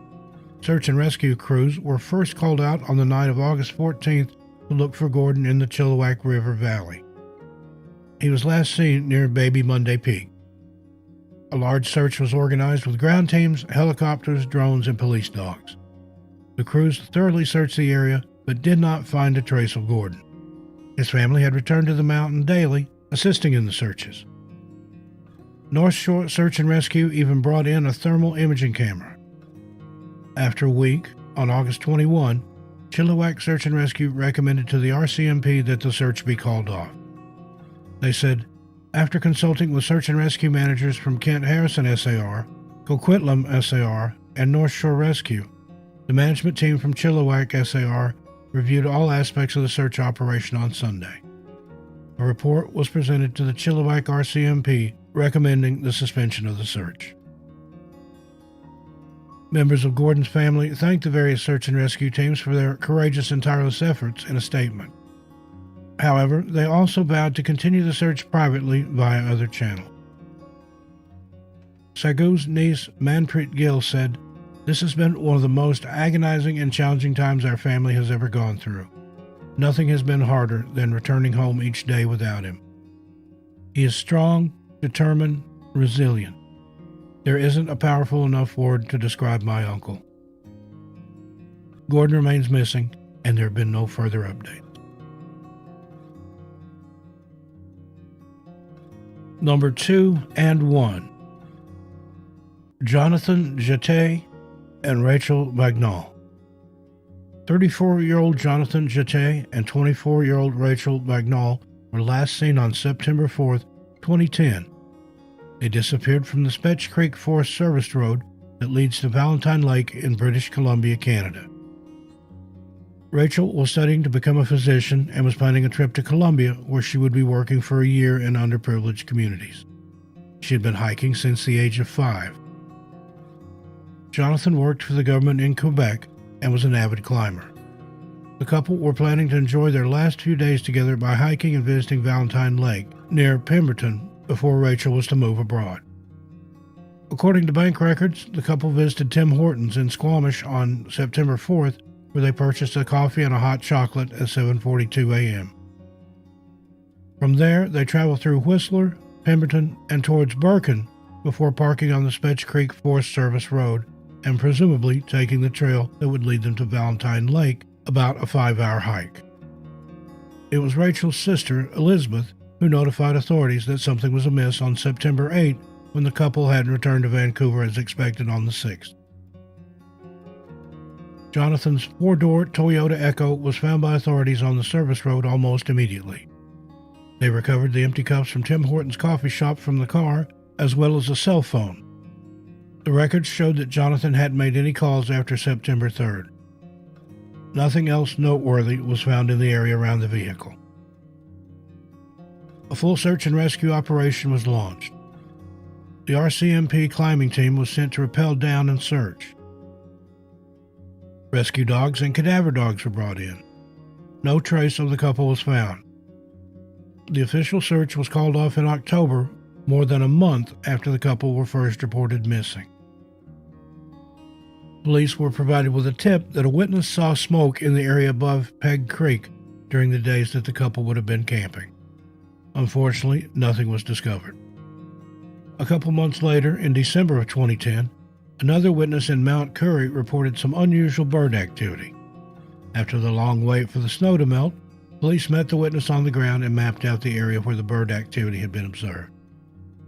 It was then searched with multiple teams, all coming up empty yet again. Police have looked through Jonathan and Rachel's homes, Facebook accounts, cell phone records, and personal computers, as well as their bank accounts and credit cards, and found nothing.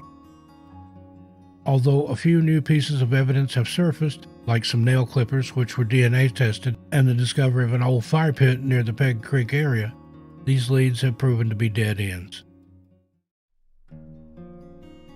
Hello friends, Steve Stockton here with you. Welcome to our latest video. In today's episode, we're going to look at hikers who mysteriously vanished in Hawaii. Let's go walk and see. Now, when we think of people mysteriously vanishing, especially when they're hikers in the woods, we almost automatically think of some dark, deserted, and densely wooded place in the bowels of some national park or forest somewhere. Even when we think of gorgeous places where we know people vanished, where the woods are lush with trees, the views are scenic, and the atmosphere is serene, we don't really consider that these places are the exact spots where most of our hikers and campers, our missing in the woods in general, go missing. But in this video, we're discussing such a place where it is so incredibly beautiful to behold and peaceful to be near, but where hikers have gone mysteriously missing and seem to have vanished right off the face of the earth. More specifically, we are speaking of hikers who vanished in Hawaii. There's so little information on each of the following cases, it kind of makes a person wonder why the publicity is so light for people vanishing in this part of the world. First up, Joseph Wyatt. On Thursday, February 3rd, 2022, 23-year-old Joseph Wyatt left his home with his dog, Manna, to go on a short camping trip. He was never seen again. After not hearing anything from him for 2 whole days, his live-in girlfriend called the authorities and reported him as missing. Joseph and his dog were said to have been planning on camping out near Nakalele Point, which in Hawaiian means the leaning, is known for being dangerous when waves come crashing in, and it's a hot spot because people go there to experience and view its blowhole. His family had asked the public to keep their eyes out for him, and many volunteers helped in the search efforts along with the authorities, including the Maui Police and Fire Department. The official search only lasted a couple of days and then, for reasons unknown, was suddenly called off. Joseph's family created a Facebook page, and anyone with any information was asked to please call 808-244-6400. And for those wondering, Manna, the dog, was never found either. Next up, Simon Owen. Simon Owen had just completed his junior year at Texas Wesleyan University when he disappeared without a trace on June 6, 1994. Simon lived in Fort Worth, Texas, and was visiting Hawaii specifically to do some hiking. He was last seen near Manoa Falls, approximately 8.5 miles from Waikiki. Only his bicycle was found at the very bottom of the falls, but it was said he was also most likely carrying a maroon book bag with him, which was also never found. The local authorities searched extensively, and even billionaire Ross Perot got involved, donating funds and whatever else was needed to continue with the search.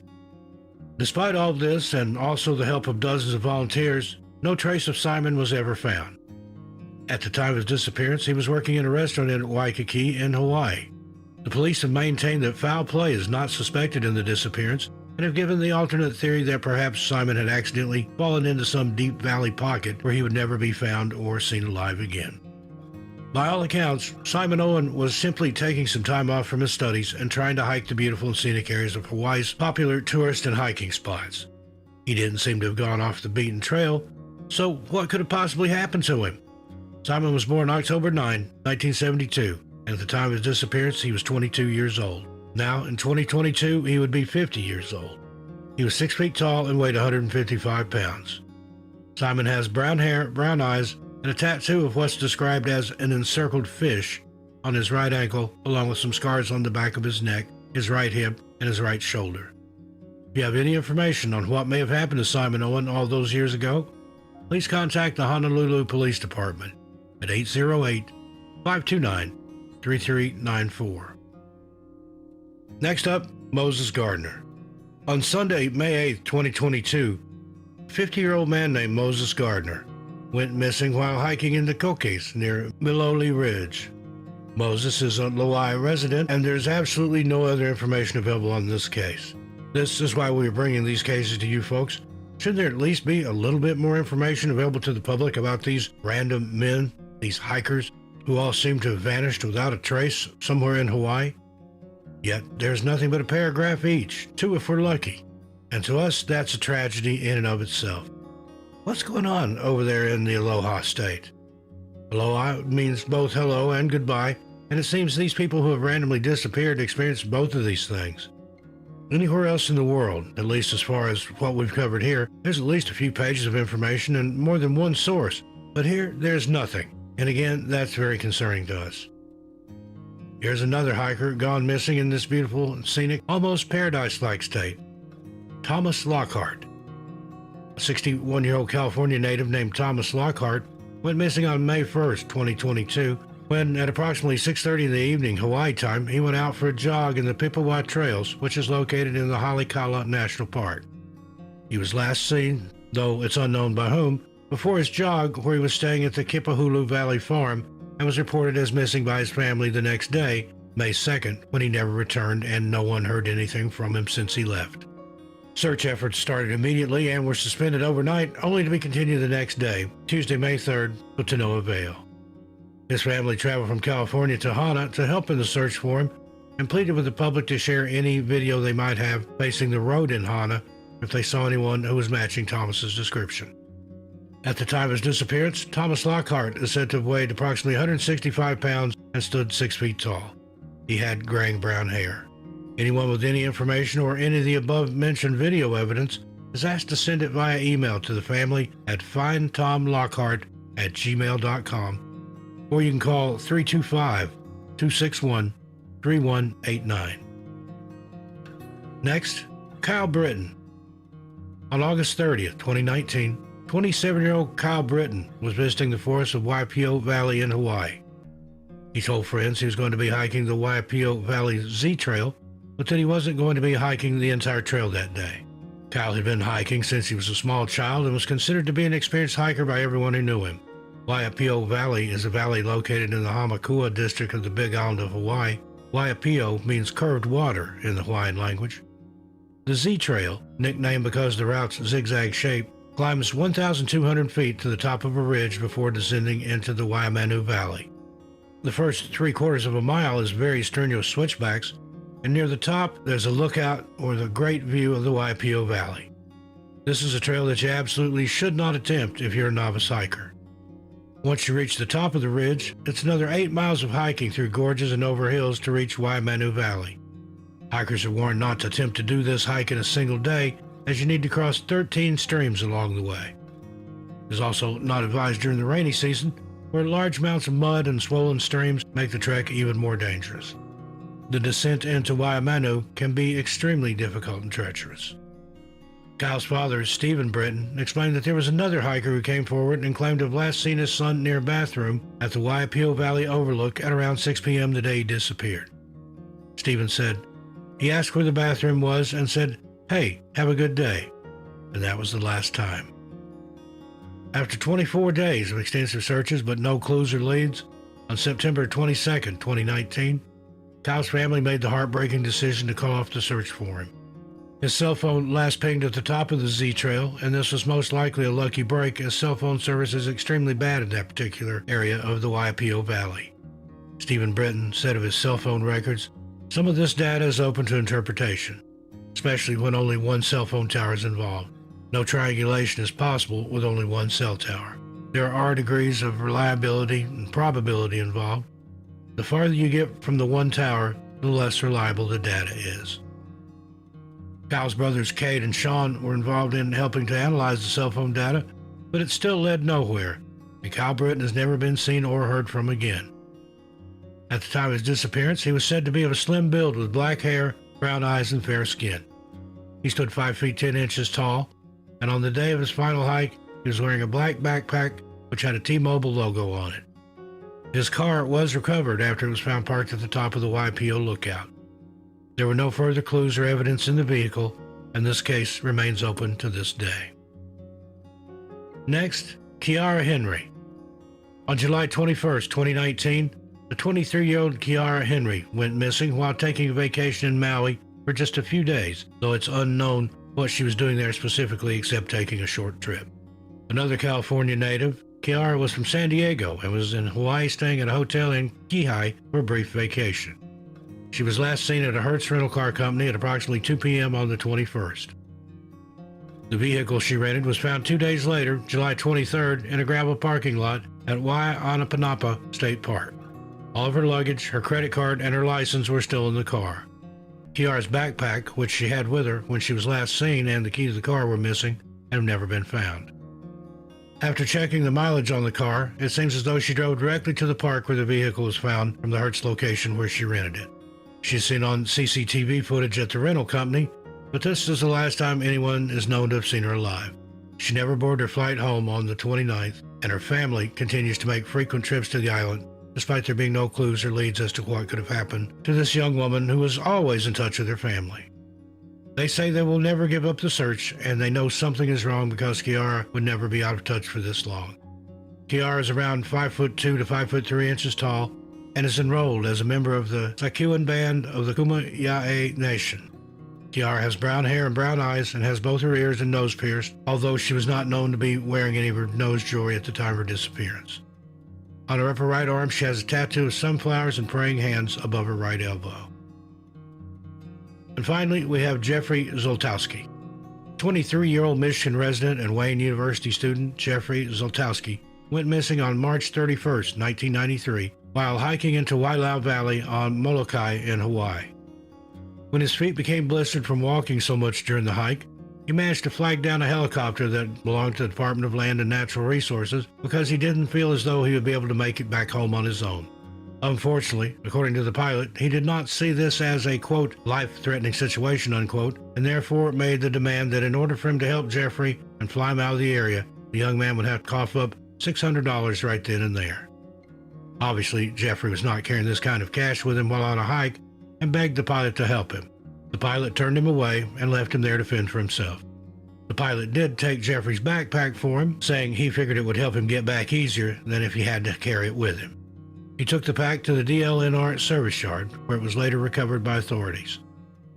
Jeffrey Zoltowski was never seen or heard from again, and after his bag had been at the service yard for a whopping 41 days, he was finally reported by someone there as missing. There was a possible and alleged sighting of him when, in 2001, a homeless woman claimed to have seen Jeffrey several times panhandling near a homeless shelter in Honolulu. She described him as having heavy facial hair and facial scarring, walking with a limp, and having slurred speech. She claimed the man said his name was either Sam or Samuel, but none of this was ever able to be substantiated, and there's still no evidence to this day as to whether or not this man was indeed Jeffrey Zoltowski. His case remains unsolved, and his father has never given up searching for him. At the time of his disappearance, Jeff was 6 feet tall and weighed about 160 pounds. He is described as a Caucasian male with brown hair and brown eyes. On his right outer ankle bone, he has a birthmark which is about the size of a nickel or a quarter. He also has a scar underneath his right eye. It's possible he has some sort of facial hair like a mustache, beard, or goatee. He's left-handed and goes by the name Jeff. He had previously fractured his left hand and ankle. He was last officially seen wearing white shorts and a purple tie-dyed t-shirt. The information given by the woman in 2001 led some to believe that if the man was indeed Jeff Zoltowski, he most likely suffered some sort of head injury in the past and may be unaware of who he actually is. It was also claimed that he was seen asking vehicles stopped in traffic near that same homeless shelter by a Kmart and asking for change. There's no further evidence or clues as to Jeff's whereabouts, but his family continues to hope for his safe return.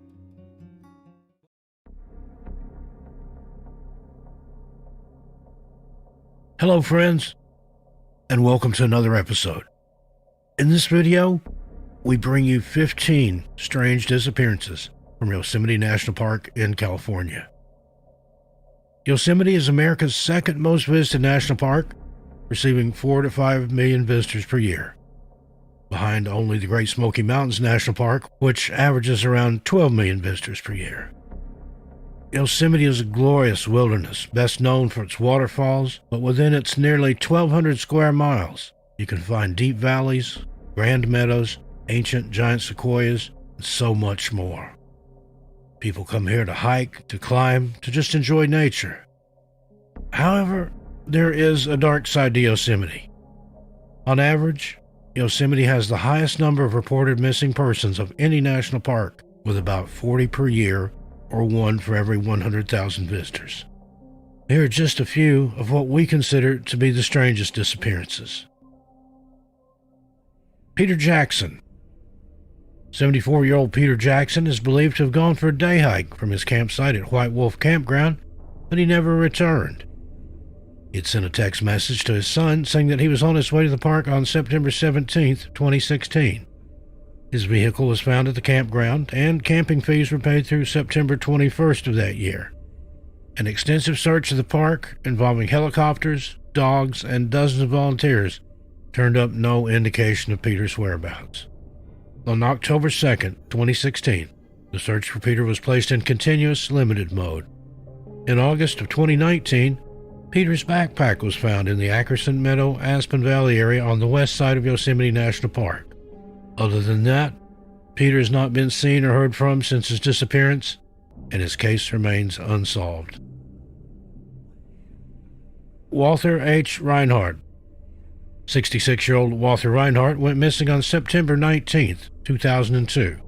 His car was found at White Wolf Trailhead, suggesting to investigators he went for a hike. It is not known what he was wearing, although he often hiked with a large fanny pack. An extensive search of the park, involving helicopters, dogs, and dozens of volunteers, turned up no indication of Walther's whereabouts. Walther has not been seen or heard from since his disappearance, and his case remains unsolved. Ruth Anne Roupert. 49-year-old Ruth Anne Roupert was last seen in the Curry Village area, or the Yosemite Medical Clinic, at about noon on Monday, August 14, 2000. She was scheduled to go on a backpacking trip in the park, but had to postpone the trip due to an infection. She is believed to have gone on a day hike from Yosemite Falls to the Foresta area, based on witnesses' observations. An extensive search of the park, involving helicopters, dogs, and dozens of volunteers, turned up no indication of Ruth Ann's whereabouts. 8 years later, in 2008, Ruth Ann's backpack was found in the Fireplace Creek drainage, an area consistent with the hiking route from Yosemite Falls to Foresta. Ruth Anne has not been seen or heard from since her disappearance, and her case remains unsolved. Kieran Burke. 45-year-old Kieran Burke was visiting from Dublin, Ireland, on a hiking trip in April of 2000. He was discovered missing on April 6, 2000, when park staff noticed he hadn't checked out of his lodging. He was last seen the day before at Curry Village, possibly on his way to hike alone. His family said he was an experienced hiker. However, an extensive search of the park, involving helicopters, dogs, and dozens of volunteers, turned up no indication of Kieran's whereabouts. Kieran has not been seen or heard from since his disappearance, and his case remains unsolved. David Paul Morrison. 28-year-old David Paul Morrison was last seen in Little Yosemite Valley in Yosemite National Park at 7:15 a.m. on May 25, 1998. He disappeared while hiking to Half Dome and has never been heard from again. Although David was considered an experienced hiker, he wasn't equipped for an overnight trip at the time of his disappearance. Neither was he dressed for the cold and wet weather. An extensive search of the park, including helicopters, dogs, and dozens of volunteers, turned up no indication of David's whereabouts. David has not been seen or heard from since his disappearance, and his case remains unsolved. Timothy John Barnes. 25-year-old Timothy Barnes was a resident of Cucamonga, California in 1988. He left Tenaya Lakes near Highway 120 east of Tioga Road in California at approximately 9 a.m. on July 5, 1988. Timothy planned to hike from the Murphy Creek Trailhead to Poly Dome Lakes in Yosemite National Park, which is located approximately 3 miles from Tenaya Lakes. He was supposed to return by 4:30 p.m., but never showed up and has never been seen or heard from again.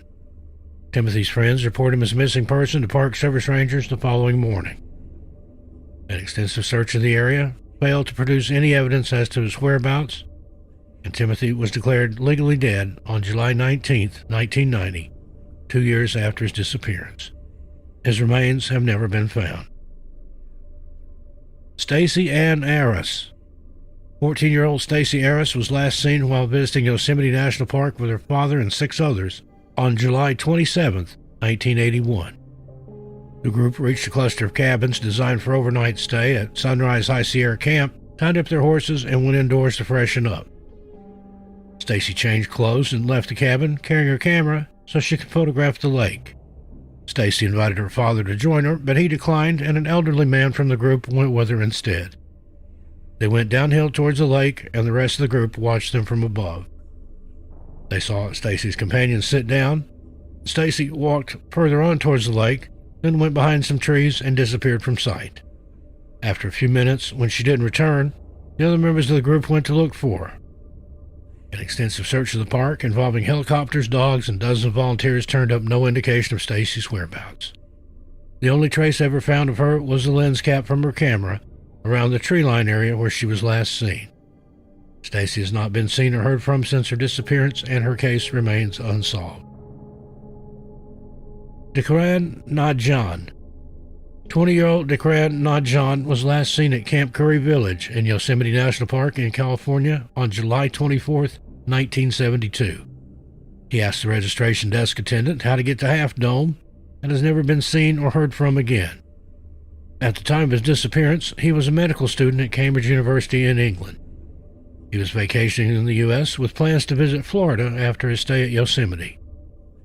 An extensive search of the park involving dogs, helicopters, and dozens of volunteers turned up no trace of Decran's whereabouts. He has not been seen or heard from since his disappearance, and his case remains unsolved. Matthew Green.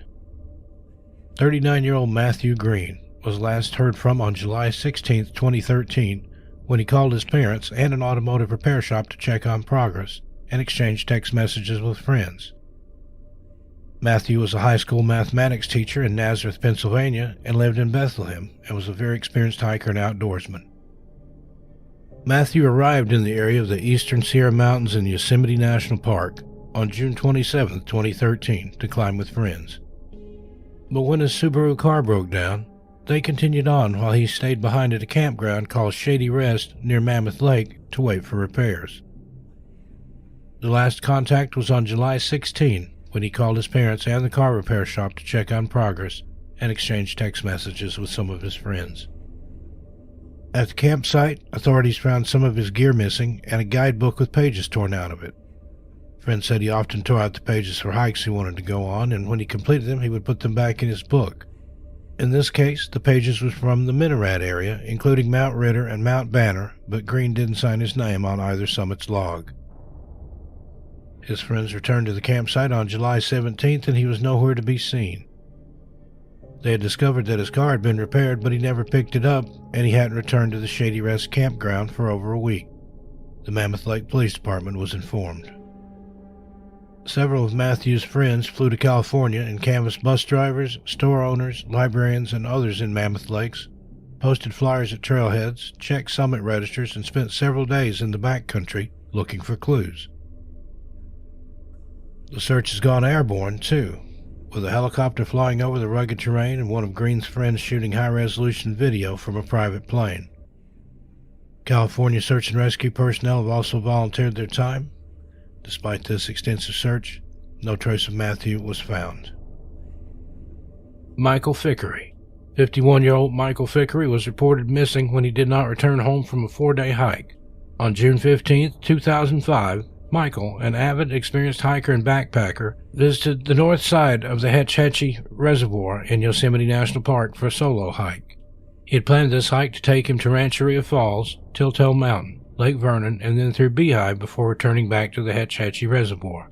At some point during the day, he decided to begin walking to the north up to the Pacific Crest Trail towards Telltale Mountain. His family became concerned when he did not return by June 19th, 4 days after Mike went on his hike and when his wilderness permit expired.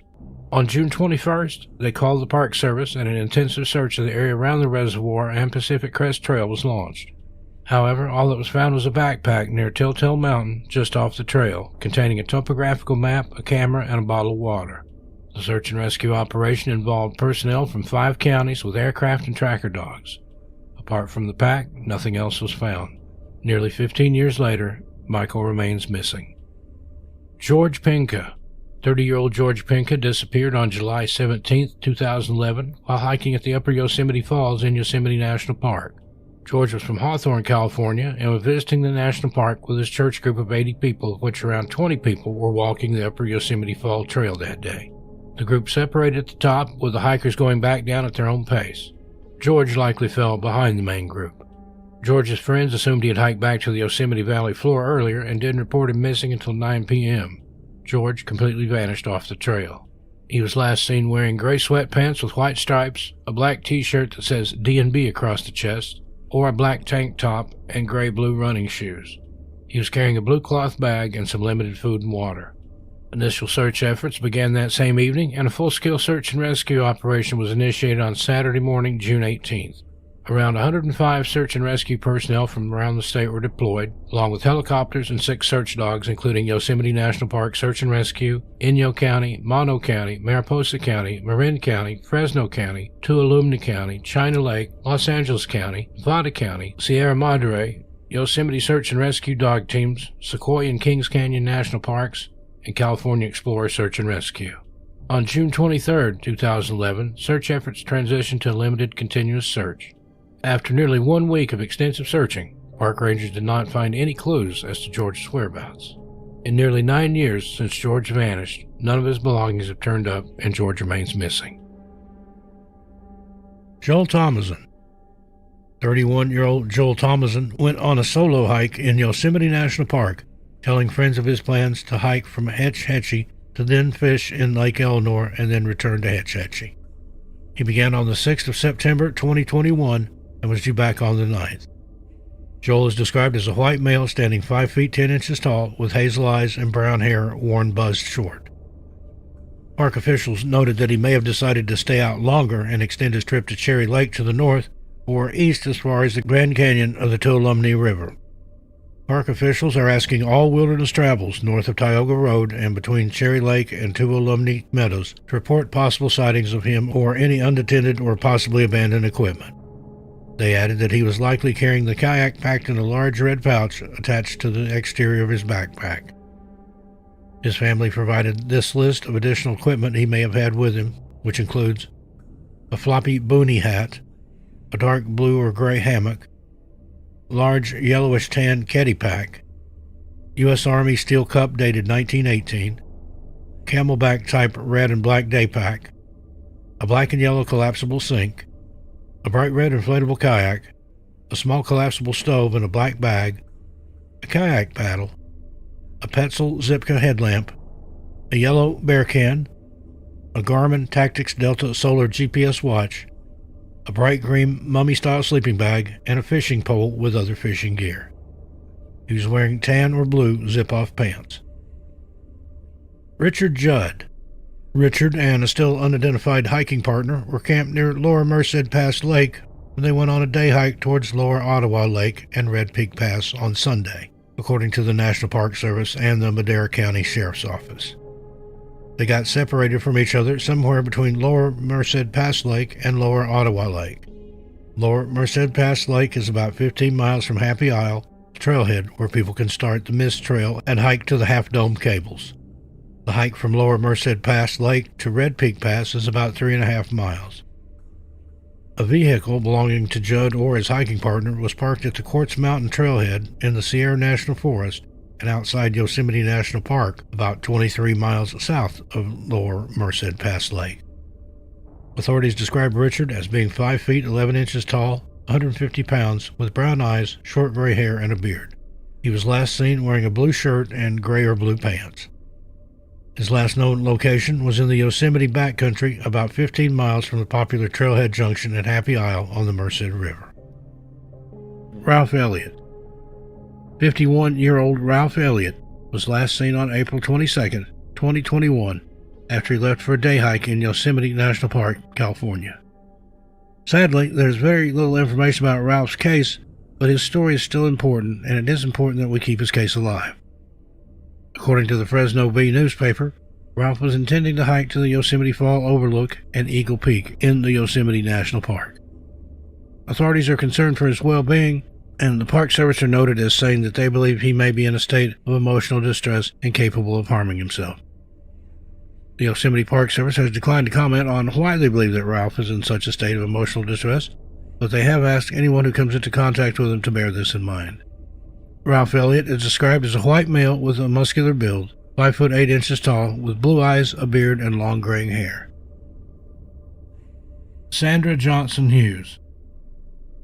54-year-old Sandra Johnson Hughes of California was last heard from on June 26, 2020. Sandra had embarked on a solo camping trip in the Sierra, south of Yosemite, to escape from the current pandemic. Sandra had recently moved from Maui, Hawaii to California in June of 2020. She had trained to be a park ranger in college and was experienced in the outdoors. On July 5th of that year, the Madera County Sheriff's Office asked for the public's help in locating Sandra after they found her campsite near the Johnson's Meadow section of the forest in disarray. On that same day, the authorities located Hughes' silver Saab in Chiquito Creek to the north of the campsite.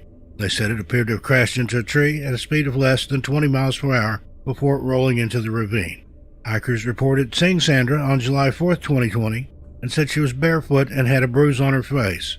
They offered to help her, but she declined medical assistance. Officers and volunteer search and rescue teams from more than half a dozen other sheriff's departments, together with dog teams, the California Highway Patrol, and the Governor's Office of Emergency Services, combed the forest on foot, while helicopters from California Air National Guard did an aerial search. The search focused around the area where her car was found, but there was no sign of Sandra. Then on August 9, 2020, 2 hunters saw a woman leaning against a tree along Road 5S01 near Beasore Road. She did not wave them down, attempt contact, or appear to be in any distress. Upon returning, they recognized her from a missing persons flyer and contacted park rangers. The hunters said that she appears to be visibly thinner than her last known photos. At the time of her disappearance, Sandra was a 54-year-old white female with blue shoulder-length hair. Her natural color is brown. She has brown eyes, is approximately 5 foot 3 inches tall, and weighs about 150 pounds. The search for Sandra was ongoing but limited. Now, flash forward to almost exactly 1 year later. This strange update to the case comes from the Madera County Sheriff's Office in Madera, California. It seems that a family from nearby Coarse Gold, California, experienced a bizarre broad daylight ghost sighting in the Madera County mountains on Wednesday, July 21st, 2021. The event was so strange and disturbing that the Madera County Sheriff's Office felt the need to further investigate. It seems that a man named Jake Gorba, his wife Victoria, and their 3 children decided to take their four-wheeler up to the Shut-Eye Peak on that fateful Wednesday. While on this family outing, they stopped to have something to eat beside the trail, and that's when things started to get strange. The couple's 3-year-old son, Caden, suddenly began animatedly talking to someone nearby. He was just in our four-wheeler, and he was pointing out to a certain spot in the meadow, said his mom, Victoria. The normally reserved and somewhat quiet Caden excitedly told his parents that there in the meadow by where the family was having lunch was a woman lying face down with her legs straight up in the air. Furthermore, Caden stated that the woman was unable to speak or move and needed help. He began pleading with his parents to help this poor woman. He flat out told us, "Mom, she's already dead, but she needs our help." And that's when I got the goosebumps. I was like, "Oh my gosh," Victoria said. He goes, "Yeah, there's a lady over in the meadow in a black shirt, blue jeans, and blue hair." And I got goosebumps, said Victoria. He says, "She needs our help, but she's dead, and she's lying face down with her legs up. She can't talk to me, but she's over there. We need to go help her." So, in order to calm young Caden down, Jake and Victoria walked over and checked out the meadow, but saw absolutely nothing.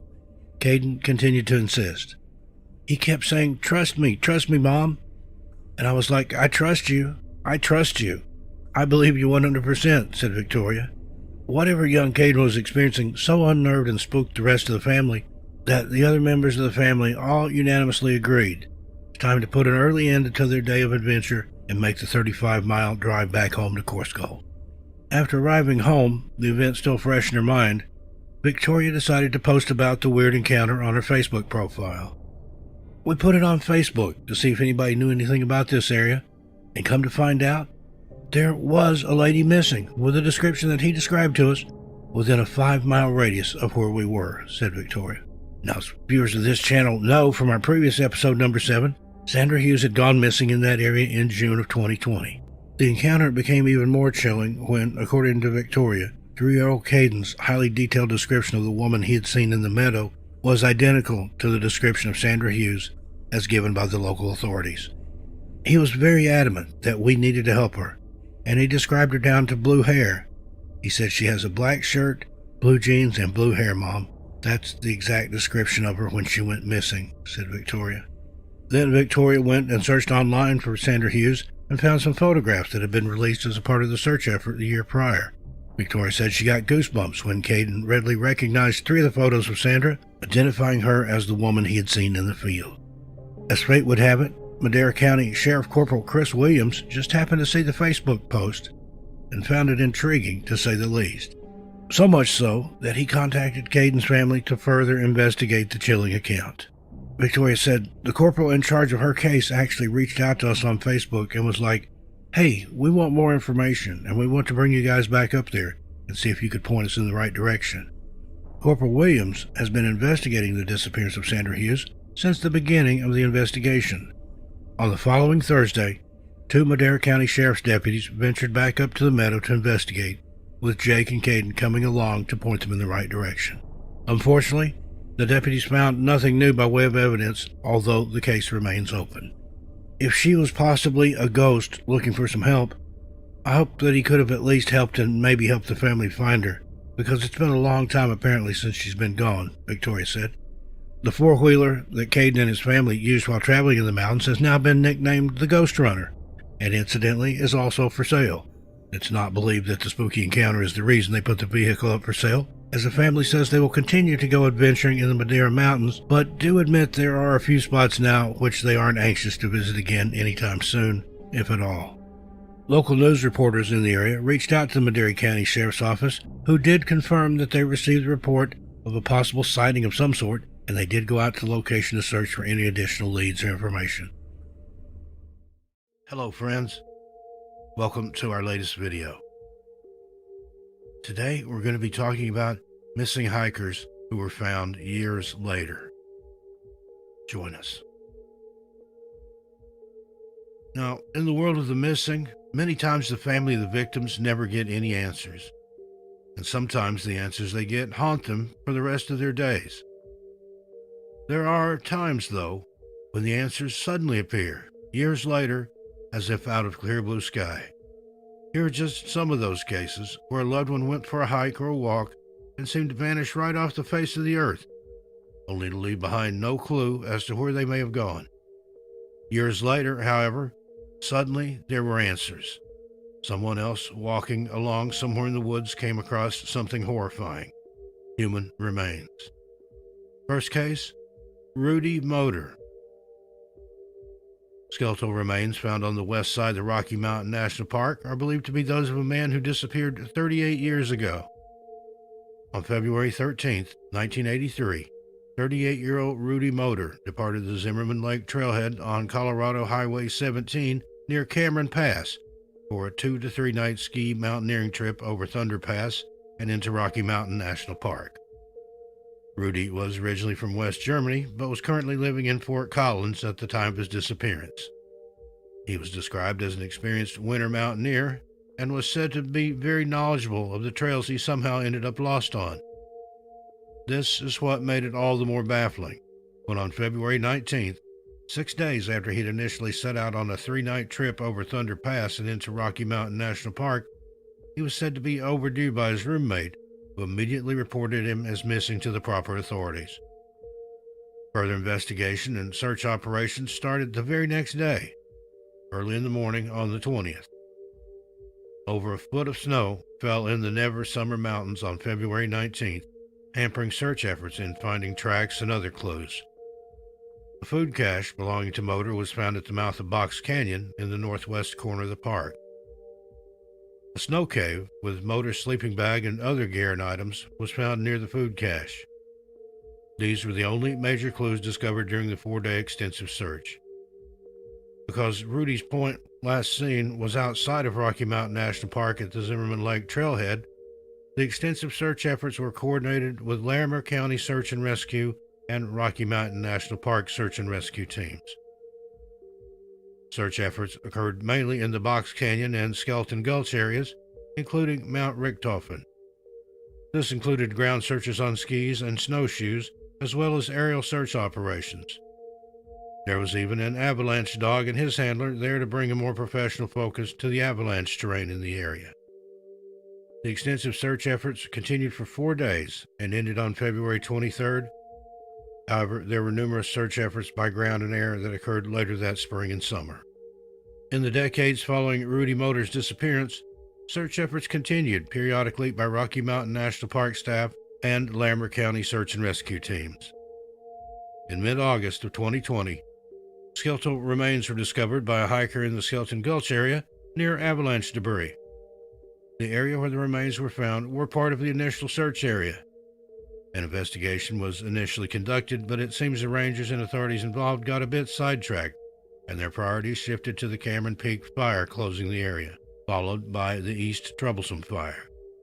Snow then covered this high elevation area above 11,000 feet.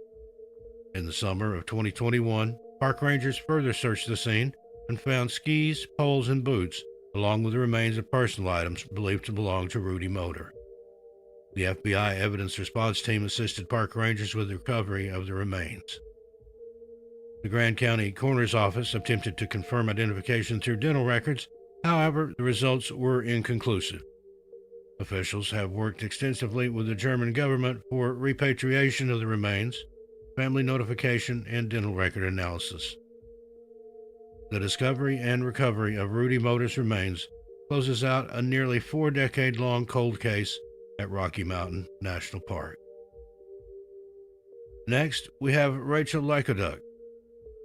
28-year-old Rachel Lacoduc of Moses Lake went missing on October 17, 2019, after telling her family she planned to hike the Hidden Lake Trail to a lookout cabin and spend the night to celebrate her birthday. During the initial search, Rachel's car was found at the trailhead, but search crews reported that it didn't appear she made it to the lookout tower. According to a GoFundMe created by her family, the weather turned inclement when Rachel was out for her hike and she wasn't able to make it off the mountain. Over the weekend of August 14, 2021, her remains were found by a large search group who were still out searching for her 2 years later. Her mother, Elizabeth Tripp, posted to her Facebook the Monday after the discovery, "Our beloved Rachel's remains arrived off the mountain yesterday." Next, we have Geraldine Large. 66-year-old Geraldine Large from Brentwood, Tennessee, started her journey in April of 2013 at Harpers Ferry, West Virginia. She had committed to a through hike of the 2,168-mile Appalachian Trail and had already traversed more than 1,000 miles. She gained the trail name Inchworm due to her perpetually slow pace. She was last seen on July 22nd, where she talked with 2 women at a lean-to, a sheltered stopping point. She planned to hike 8.4 miles north that day and then continue the next day to a point where the trail crossed a road. Geraldine was a retired Air Force nurse who had hiked long trails near her home in Tennessee and had taken a course on doing this particular trail. She easily made friends both on and off the trail. Her husband was supposed to meet her there as he was meeting her weekly to restock her supplies. He waited and waited, but unfortunately, Geraldine never showed. Hundreds of people and several dogs searched for her. There were few clues to be found. The only clear clue investigators had was a photo of her, taken early the morning she went missing, near a log lean-to whose 3 walls are covered by a corrugated tin roof with a fire pit nearby. She was last seen by 2 hikers, and her cell phone pinged a tower the afternoon she got lost. She was initially traveling with a friend named Jane Lee, but Jane had to leave the trip early and go home due to what was only described as a family emergency. She immediately had some concerns, however, about leaving Geraldine to hike by herself the rest of the way. Geraldine was known to have a terrible sense of direction and had already taken several wrong turns. Because she moved at a much faster pace than Geraldine, several times Jane Lee had to double back for her friend, who at least once had wandered off and gotten lost. Jane found her trying to find someone to set her back on course. It's said that Jane admitted she felt that Geraldine was in over her head and trying to complete the rest of the journey solo. It turns out, though, that Geraldine Large had been writing in her journal every day of her trip and continued to do so right up until the very end. Her final entries showed her to be resigned to her inevitable fate. Her last journal entry read, "When you find my body, please call my husband George and daughter Carrie. It will be the greatest kindness for them to know that I am dead and where you found me, no matter how many years from now. Please find it in your heart to mail the contents of this bag to one of them." She wrote this entry 15 days after she left the Appalachian Trail to use the restroom and never returned. Her journal entries and the following text proved to investigators that Geraldine was alive for almost an entire month after the last time she was seen. Investigators released documents and photos relevant to the case after her body was found. The texts and calls from Geraldine's phone were as follows. She tried to text her husband on July 22nd. It read, "In some trouble. Got off trail to go to BR. Now lost. Can you call AMC to see if a trail maintainer can help me? Somewhere north of Woods Road. XOX." The text didn't go through, though, most likely due to her having been in a no-service area. It seems she continued walking westward and tried 12 more times to send the message. The last attempt was at 12:25 p.m. that same day. 2 hours later, she tried to send another message that didn't go through, but this one was completely blank. She tried another message the next day, writing, "Lost since yesterday. Off trail 3 or 4 miles. Call police for what to do, please. XOX." It also failed, and she tried one more time to no avail. So the next day, George Large was concerned, and the official search began. Over the next few weeks, it expanded past the Warden Service to include search aircraft, state police, national park rangers, and fire departments. They pursued hikers' tips, scoured side trails, and set dogs to searching, all to no avail. Heavy rains that week obscured the trail, and Geraldine remained lost, a face on trail signpost for other hikers to look for. By this time, Geraldine had set up her tent nearly 2 miles from the trail. She had some food, water, and other camping supplies along with her journal. One of the Maine wardens who compiled the evidence wrote that Geraldine's writings were personal letters to her family. There were entries through August 10th, then nothing until the 18th. It was the last entry, 27 days after she got lost. There were also messages from the afternoon of July 30th. 2 texts were deleted on August 6th, which was the same date of her hopeless journal entry. The report wasn't clear as to whether or not she tried to actually make any calls during her almost month-long ordeal. Geraldine's husband reported to investigators that she only used her phone sparingly, depending on the circumstances of the situation. More than 2 years after she wrote that last entry, Geraldine Large's body was found lying in her sleeping bag, which was inside of a zipped-up tent. A forester on contract named Kevin Adam, who was also a lieutenant in the U.S. Navy, found her campsite on October 11, 2015. He later described the first thoughts that came to his mind when he saw it. The possibilities were, it was a human body, it was animal bones, or if it is a human body, was it Jerry Large? When he arrived at the site, his doubts evaporated. "I saw a flattened tent with a green backpack outside of it and a human skull with what I believed to be a sleeping bag around it. I was 99% certain that this was Jerry Large's." The campsite was difficult to see unless you're right next to it, he wrote, noting that the tent was under several large trees whose branches obstructed the sky. The site was in dense woods near the border of the Navy and public properties, and Geraldine had built a bedding area out of small trees, pine needles, and possibly some dirt in an attempt to keep her tent out of any water, Lieutenant Adam wrote. She had also tied a space blanket between branches to provide some cover. There was also evidence of lost opportunities. An open canopy nearby where she could have been seen from the sky had her tent been under it. Large had also tried to set fires, Adams suggested, noting nearby trees that had been charred black, seemingly not from lightning, but by human hands. In the camp, they found the basics for hiking, such as maps, a rain jacket, a space blanket, string, Ziploc bags, and a flashlight that still worked. They also located a blue baseball cap, dental floss, a homemade necklace with white stone wrapped in string that were also found in the area. They found her notebook with moss growing on it.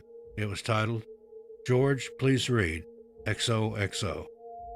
The medical examiner ruled that Geraldine Large had died of exposure. Next up, we have Eric Robinson. 63-year-old Eric Robinson disappeared in July of 2011. The Australian native was hiking the 100-mile Highline Trail through the Uinta Mountains in Utah. He set out on July 28, 2011, on the hike, which was scheduled to take 10 days, and he was reported missing on August 7, 2011. The Duchesne County Sheriff's Office deployed a search and rescue team to find him the next day, but the search was unsuccessful. On August 19, 2016, a man from Colville and his 2 sons were camping near Ossip Lake in the Uinta Mountains and found the remains of a backpack and tent, police said. Eric was reported as an experienced outdoorsman who had recreated in the Himalayan mountains. Mr. Robinson had been dropped at the Chipeta Lake trailhead on July 28, 2011, and was scheduled to arrive at Mirror Lake on July 7, 2011 at 1200 hours. Summit County Sheriff's Office investigators arrived in the area and recovered human remains and several personal items. The remains were transported to the office of the medical examiner and were confirmed to be human. Further DNA testing is required to confirm the identity of the remains. Due to the proximity of the personal belongings, the human remains are believed to be those of Eric Robinson. And finally, Riley Zickel. 21-year-old hiker Riley Zickel of California was reported missing July 30, 2016, after he didn't return from Mount Jefferson Wilderness area in what was intended to be a simple overnight hike. He left from Brighton Bush Lake Road at the Pacific Crest Trailhead, where he planned to hike for one day and return the following day to visit friends in Seattle. He was last seen on the Pacific Crest Trail just north of Jefferson Park, where he visited with another hiker along the trail. Riley's family reported him missing, and Marion County deputies found his vehicle parked at the Jefferson Park trailhead. He was last seen on the Pacific Crest Trail just north of Jefferson Park, where he visited with another hiker along the trail. Riley's family reported him missing, and Marion County deputies found his vehicle parked at a Jefferson Park trailhead. He was an experienced hiker, had the appropriate equipment, and an adequate amount of food for his trip. Search and rescue teams from multiple agencies spent 7 days searching for Riley before efforts were suspended on August 6, 2016. Areas of snow complicated the search, and in spite of the snow, daytime temperatures occasionally reached 90 degrees. The elevation of the search area varied from 5,000 to 7,500 feet above sea level. More than 340 people spent about 5,000 hours and covered over 350 square miles in the Willamette National Forest around Mount Jefferson in efforts to find him. Salem-based helicopters from the Oregon Army National Guard and Cessna 182 aircraft from the Civil Air Patrol flew daily above the search area, but never found any sign of him. Officials from the Marion County Sheriff's Office were contacted by climbers who believed they located his body in a glacial area above Jefferson Park on Mount Jefferson, according to Sergeant Jeremy Landers of the Marion County Sheriff's Office. The recovery of the remains proved to be challenging, as the area where they were found is extremely steep with loose rocks and rock avalanches. The recovery was conducted by the Sheriff's Office Search and Rescue, Corvallis Mountain Rescue, the Civil Air Patrol, and the United States Forest Service. Riley Zickel was found within the 350 square miles that were initially searched, Landers said, but with portions of the initial search done by air and the area where he was located, it would have been difficult to spot him. Crews used the coordinates given by the group of hikers to fly overhead and preview the terrain. Members of Corvallis Mountain Rescue then recovered the body. Riley's father, Robin Zickel, traveled to Oregon from California and was at the trailhead when searchers brought his son out of the Jefferson Wilderness area, Sergeant Landers said. We are grateful to the many organizations that helped make today's recovery of Mr. Zickel possible, said Marion County Sheriff Joe Cast in a statement. Without their contributions, we would not have been able to bring closure to the Zickel family after these 3 long years. Hello, friends. Steve Stockton here with you. In this video, we're going to be discussing some strange wilderness disappearances you may never have heard of. So sit back, relax, and let the stories begin. Now, for some, a walk in the wilderness can be the perfect getaway from everyday life and a chance to reconnect with Mother Nature. For others, the great outdoors can be a dangerous place and unfortunately is a place where many people meet their end or just mysteriously vanish. Here are 4 such cases for you to consider. Number 4, Brian Skalinsky. 40-year-old Brian Skalinsky was at a turning point in his life. He was admittedly in the midst of a midlife crisis and was desperately seeking answers and a purpose in his life. He told CBS Denver, "I was trying to find motivation for the next 40 years of my life. I wanted to exert myself. I didn't want to go to the extremes that I did." In a bid to clear his head and reconnect with nature, Brian headed out into the Great Sand Dunes National Park and Preserve. What should have been a life-changing expedition almost turned into a tragedy. On February 11th, Brian entered the Great Sand Dunes National Park, headed for the Coal Creek drainage area, which would have seen him hiking 10 miles around the perimeter of the park. Coal Creek drainage is located at the base of Mount Harold, and would have provided Brian with spectacular views and the perfect amount of quiet time to clear his head. Sometime into his walk, the conditions changed, however, and he began to encounter snowdrifts. Any other person would probably have turned around and headed back to their car, but Brian had other ideas. In an interview with CBS Denver, he says, "I said, this isn't going to stop me. 3 feet of snow, 3 feet isn't going to stop me. 4 feet isn't going to stop me. I'm going to keep going. Why? I couldn't tell you." Unfortunately, this mistake would almost cost Brian his life. After becoming stranded, Brian soon realized the mistake he had made. He had no shelter, no extra clothing, and only 2 small meals meant to sustain him for 1 day. As the sun rose on the 2nd day, Brian desperately tried to continue his fight to find his way home. The freezing temperatures and snow did little to help, of course, and by the 3rd day, he had to cut the laces and tongues out of his boots as they had frozen over. Now, with damaged boots, no food, no water, no warm clothes, Brian carried on walking.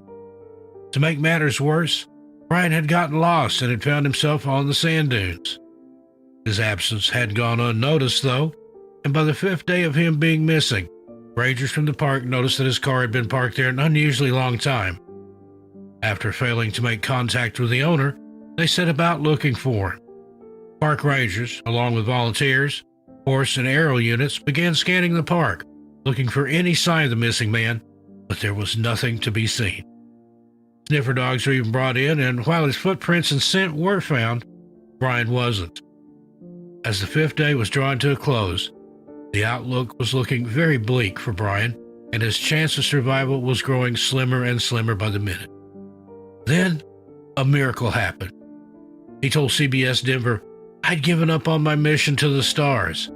I saw a road, and that's when I was discovered by rescuers." He was escorted to the Great Sand Dunes Visitor Center and said, "I walk in there and I see a picture of myself on the bulletin board and a map. To be honest with you, I didn't even think people were looking for me." It was a miracle. Brian had been found alive and well after surviving for 5 days in below freezing temperatures without food, water, shelter, or adequate clothing. His extremities had suffered from frostbite, but he refused to accept medical treatment. Instead, all he asked of his rescuers was to help him get back home to New York. Brian's story doesn't end there, though. This wouldn't be the last time he would disappear into the wilderness. In early May 2017, Brian Skalinsky would hit the headlines once again when he disappeared from the Great Sand Dunes National Park and Preserve. According to reports, Brian went missing, and again, park rangers discovered his car at a picnic area and tried to track him down. When they failed to do so, They got together a search and rescue team, but this time the outcome wasn't so bright. Unfortunately, bad weather prevented the search teams from conducting a thorough search, and on June 28, 2017, Brian's body was discovered, covered with deep snow. Number 3, Randy Rasko. On November 19, 2015, park rangers at the Mammoth Cave National Park in Kentucky noticed that a car had been sitting in the car park for around 2 weeks. This immediately set off warning bells, and after doing some digging for information, they discovered that the car belonged to 40-year-old Randy Rasko. As the car had been there for quite some time, the park rangers set about searching for Randy right away. But when he couldn't be found in or near the parking area, they opened an investigation and widened their search. Park rangers and investigators contacted Randy's family to see if they had spoken to him, but chillingly, they had been out of contact for a few months. According to his sister Sherry, up until May 2015, everything was normal. On a regular basis, he was doing his normal things, hunting, fishing, and kept in contact with our brother who lived close to his Bowling Green apartment. Then one day out of the blue, he packed up his belongings, quit his job, and had his mail forwarded to another address, and just left. Sherry said they filed a missing persons report after they found out he had just fled and were worried as he had recently gotten divorced. For a month, the Rasko family waited for any news, and in June, he was found safe and sound in Washington State.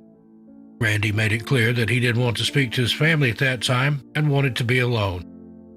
As painful as it was, his family respected his boundaries and assured him they would welcome him back with open arms whenever he was ready. For the next few months, it's believed that Randy traveled all around the U.S., all while maintaining his privacy and secrecy. His family didn't know that anything was wrong until the Mammoth Cave National Park Rangers contacted them to let them know that his car had been found abandoned. With this second disappearance, his family hoped that there would be a positive resolution. But sadly, as of 2022, Randy Rasko is still missing. Search crews, volunteers, and even the Civil Air Patrol all joined in on the search for Randy, scouring the over 53,000 acres of land in the park. Despite their best efforts and multiple searches, no sign of Randy has ever been found, and his car is the only clue we have in terms of his mysterious disappearance. Randy Rasko is described as a white male, 6 foot 2 inches tall, with black hair, hazel eyes, and a slim, athletic build. Anyone with any information is asked to please contact the Mammoth Cave National Park at 270-758-2180. Number 2, Maureen Kelly. 19-year-old Maureen Kelly embarked on what she thought would be a spiritual adventure of a lifetime. However, this adventure quickly turned sour, and she's been missing ever since. On June 19th of 2013, Maureen and a group of friends arrived at the Canyon Creek Campground in the Gifford-Pinchot National Park in Washington State, ready to camp and hang out together and have a good time. The friends were relaxing and taking in the natural beauty of the park when Maureen abruptly announced that she was going on a spiritual adventure. She took off all of her clothes, removed her shoes, and was equipped with nothing but a fanny pack that is believed to have held a pocket knife, a compass, and a few matches. After declaring that she was going on a spiritual adventure, Maureen headed out into the woods, never to be seen again. Maureen didn't tell her friends how long she was going to be or even where she was headed, but they figured she would be back at least within a few hours to tell them all about her spiritual journey. As darkness rolled in and Maureen still hadn't returned, a group of friends alerted the Skamania County Sheriff's Office, and she was officially reported missing. There were added concerns about her welfare due to the fact that she'd left without clothes, shoes, food, and water, and within hours, a huge search and rescue mission began. Volunteers, park rangers, and search and rescue coordinators combed through the park, looking for any sign of her. But despite their best efforts, it was as if she had vanished into thin air. One clue did surface, however, and as search teams were looking on the ground, they came across footprints, bare footprints, that were the same size as Maureen's feet. Working on this singular clue, sniffer dogs were brought in an attempt to trace her scent, but due to the rainfall, they were unable to pick up anything. The footprints showed that Maureen had perhaps headed north towards Forest Service 54 Road, but as previously mentioned, the trail ended where the road began. Helicopters were brought in, but they were unable to search for Maureen in the initial hours and days following her disappearance due to severe weather conditions. 19-year-old Maureen Kelly remains missing, and the Skamania County Sheriff's Office is still no closer to finding out what happened to her. Many believe that she succumbed to the elements that very night, but as her body has never been found, nobody knows for sure. Maureen is described as an Asian Pacific Islander with black hair, brown eyes. She stands 5 foot 7 inches tall and weighs about 150 pounds.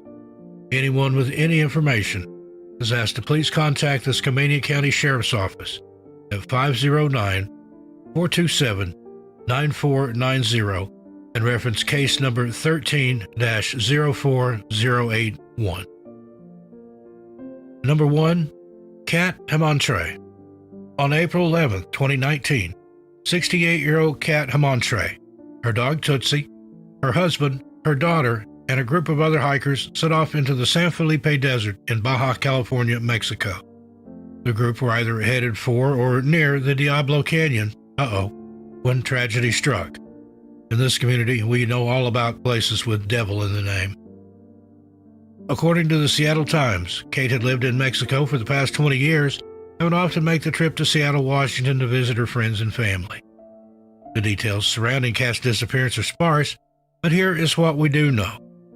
According to Kat's daughter, Desiree Blair, about 10 minutes into the hike, Kat complained that she had hurt her foot or ankle and told the group that she would take a quick break while they continued on. Her husband later commented that the injury seemed severe and he believed that Kat may have actually broken her foot or ankle. The group left Kat and her dog Tootsie behind as they made their way to the waterfall, and as they circled back around, Kat was nowhere to be found. Her husband, Warren Sundquist, went and waited at their car, thinking that perhaps she had headed there, but she never showed up. Hours passed and there was no sign of Kat. The group and her family reported her missing. Kat was very familiar with the area and showed no concerns about being left alone while the others finished their hike. She also apparently showed no signs of distress, making her disappearance all the more mystifying. After Kat was reported missing, search and rescue crews, volunteers, and even the Mexican armed forces all pitched in to help find her, but as of 2022, no trace has ever been found. The authorities in San Felipe did believe at one point that someone in the hiking group may have been responsible, however, although everyone present was questioned and no charges have ever been brought about.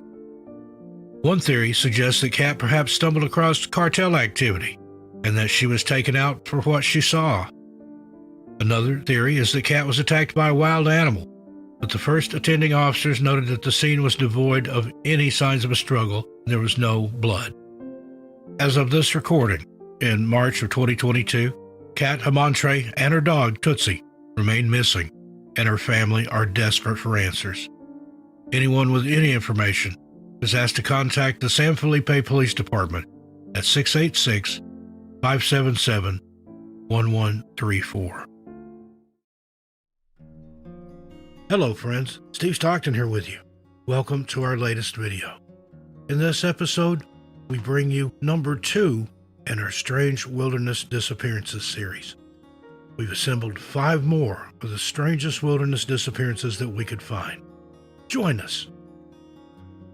Number 5, Eric Richard Beeler.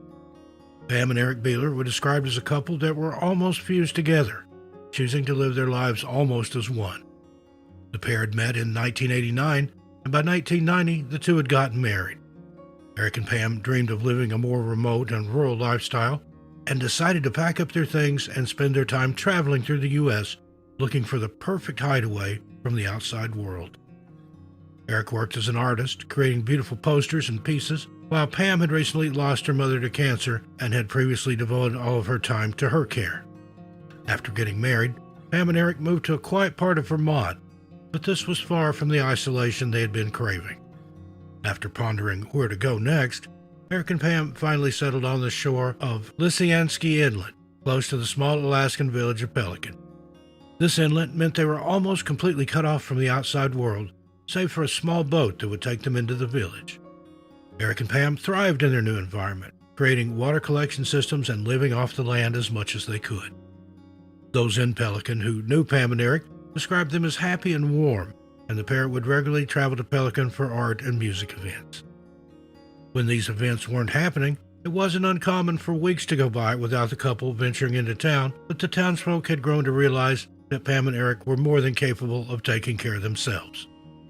Then, in the 2000s, the couple received some devastating news. Pam was diagnosed with MS, multiple sclerosis, a condition that causes the immune system to attack the spinal cord and brain. Sadly, the outlook for MS sufferers is often bleak, with severe pain and damage being the two main symptoms.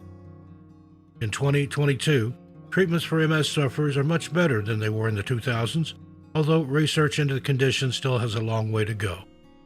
For some sufferers, the disease limits their lives and can often decrease their lifespan.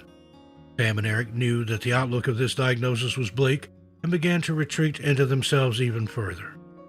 By 2018, Pam's condition was almost unmanageable, and while the Bealers tried to keep up good impressions, those closest to them knew that something wasn't quite right. Eugene Solovyov, who runs the Sitka Art Gallery, had known Eric and Pam for many years, and Eric had regularly given him his hand-carved wooden items to display and sell. Eugene revealed that for years, Eric had told him that when Pam's condition became too much, the pair planned to opt out. Pam could not bear to live with the condition anymore, and Eric could not bear to live without his wife.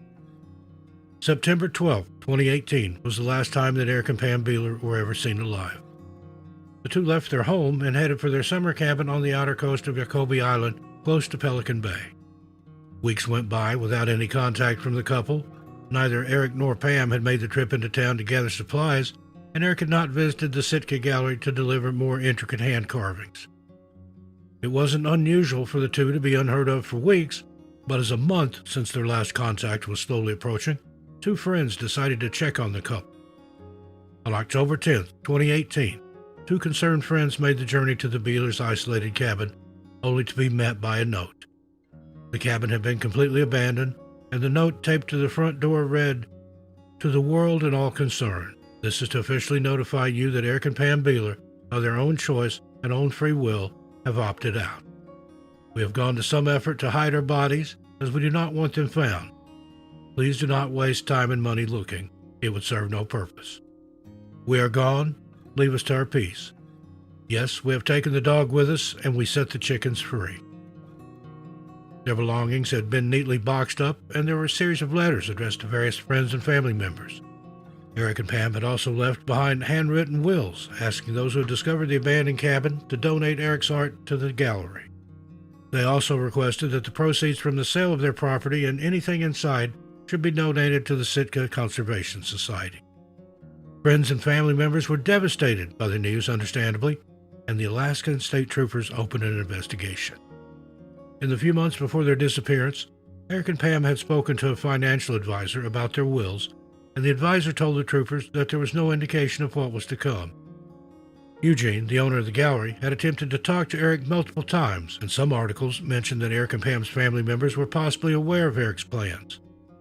Jonathan Taylor, an Alaskan State Trooper spokesperson, told KTOO, "I did not locate any sign of Pamela or Eric from the air or on the ground. We have not found any evidence or indication as to where they might be. And given the very clear nature of the notes that were left behind, it seems apparent that we might not actually be able to help them." The search for Pam and Eric Bealer was officially suspended, and the couple was declared deceased in absentia a year later in June 2019. Those who knew and loved the Bealers still have many questions that linger, and likely their bodies will never be found. If you or anyone you know is struggling with thoughts like these, please reach out. You're not alone, and there are hundreds of support networks available. Here are some numbers that you can call for help.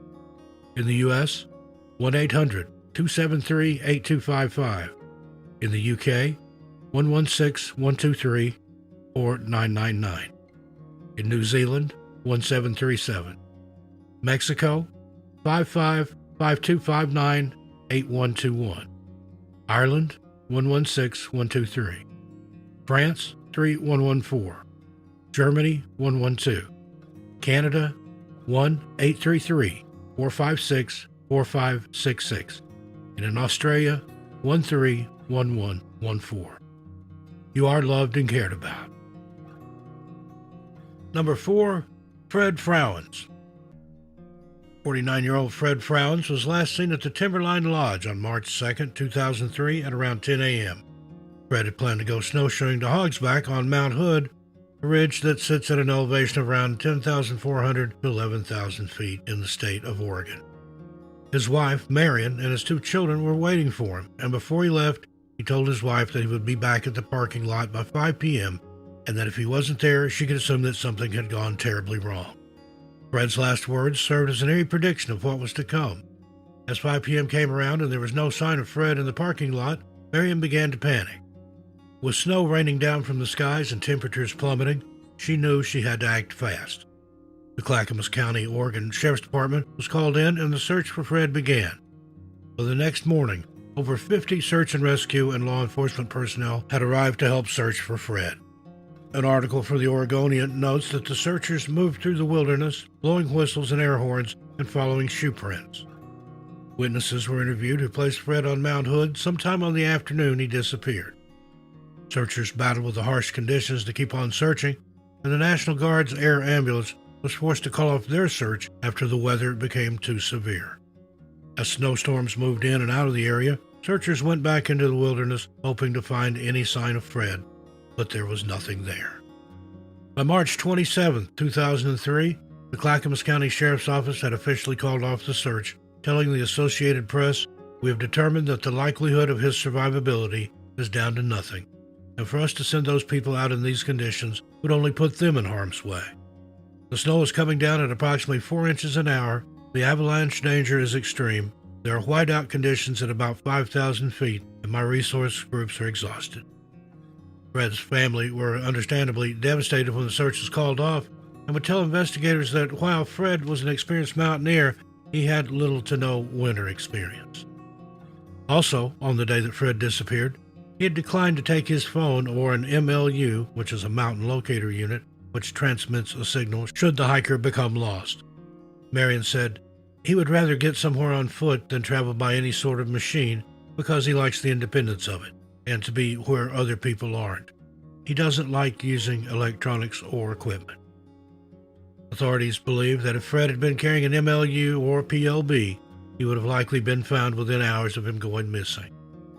Alongside not carrying a GPS tracker or any kind of electronic equipment, Fred was also poorly prepared for the conditions and a possible overnight stay on Mount Hood. According to the Charlie Project, all he was carrying was some apples and 2 water bottles. With heavy snowfall and strong winds reaching over 100 miles an hour, it's unlikely that Fred survived the night on Mount Hood, but no sign of his remains has ever been found. There was a glimmer of hope for Fred's family in August of 2003 when remains were found in the Zigzag Canyon area on Mount Hood. Initially, it was revealed that these remains belonged to Fred based on the items of clothing recovered. However, just days later, this statement was retracted, saying that they belonged to another young man. This announcement once again brought up those painful memories for the Frauens, and as of 2022, Fred remains missing. Fred Frauen is described as a white male with brown hair and wears glasses. He was last seen carrying some apples and 2 water bottles and was wearing a Gore-Tex jacket and pants. Anyone with any information, or if you might have seen Fred prior to his going missing, please contact the Clackamas County Sheriff's Office at 503-655-8218. Number 3, Kenneth Eldon Funk. Unfortunately, there's not a lot of information available about who Kenneth Eldon Funk was as a person, and there are very few articles or websites that even mention his disappearance. It appears as though Kenneth's disappearance has been lost to time. Could say the disappearance has disappeared. But while the world might not have known his name before, we hope they do now.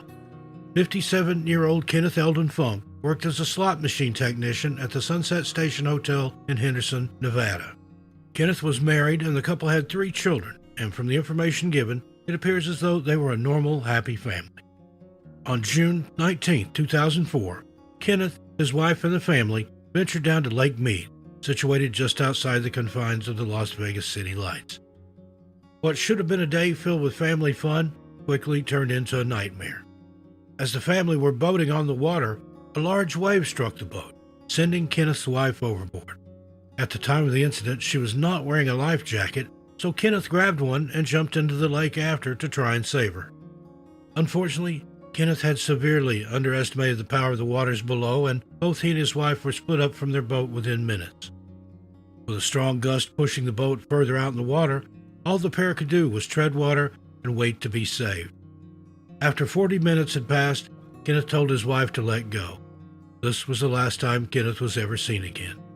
Thankfully, Kenneth's wife, who was not named in any of the articles we found, was rescued by park rangers in the hours after her ordeal, as the other family members on the lake that day had flagged him down.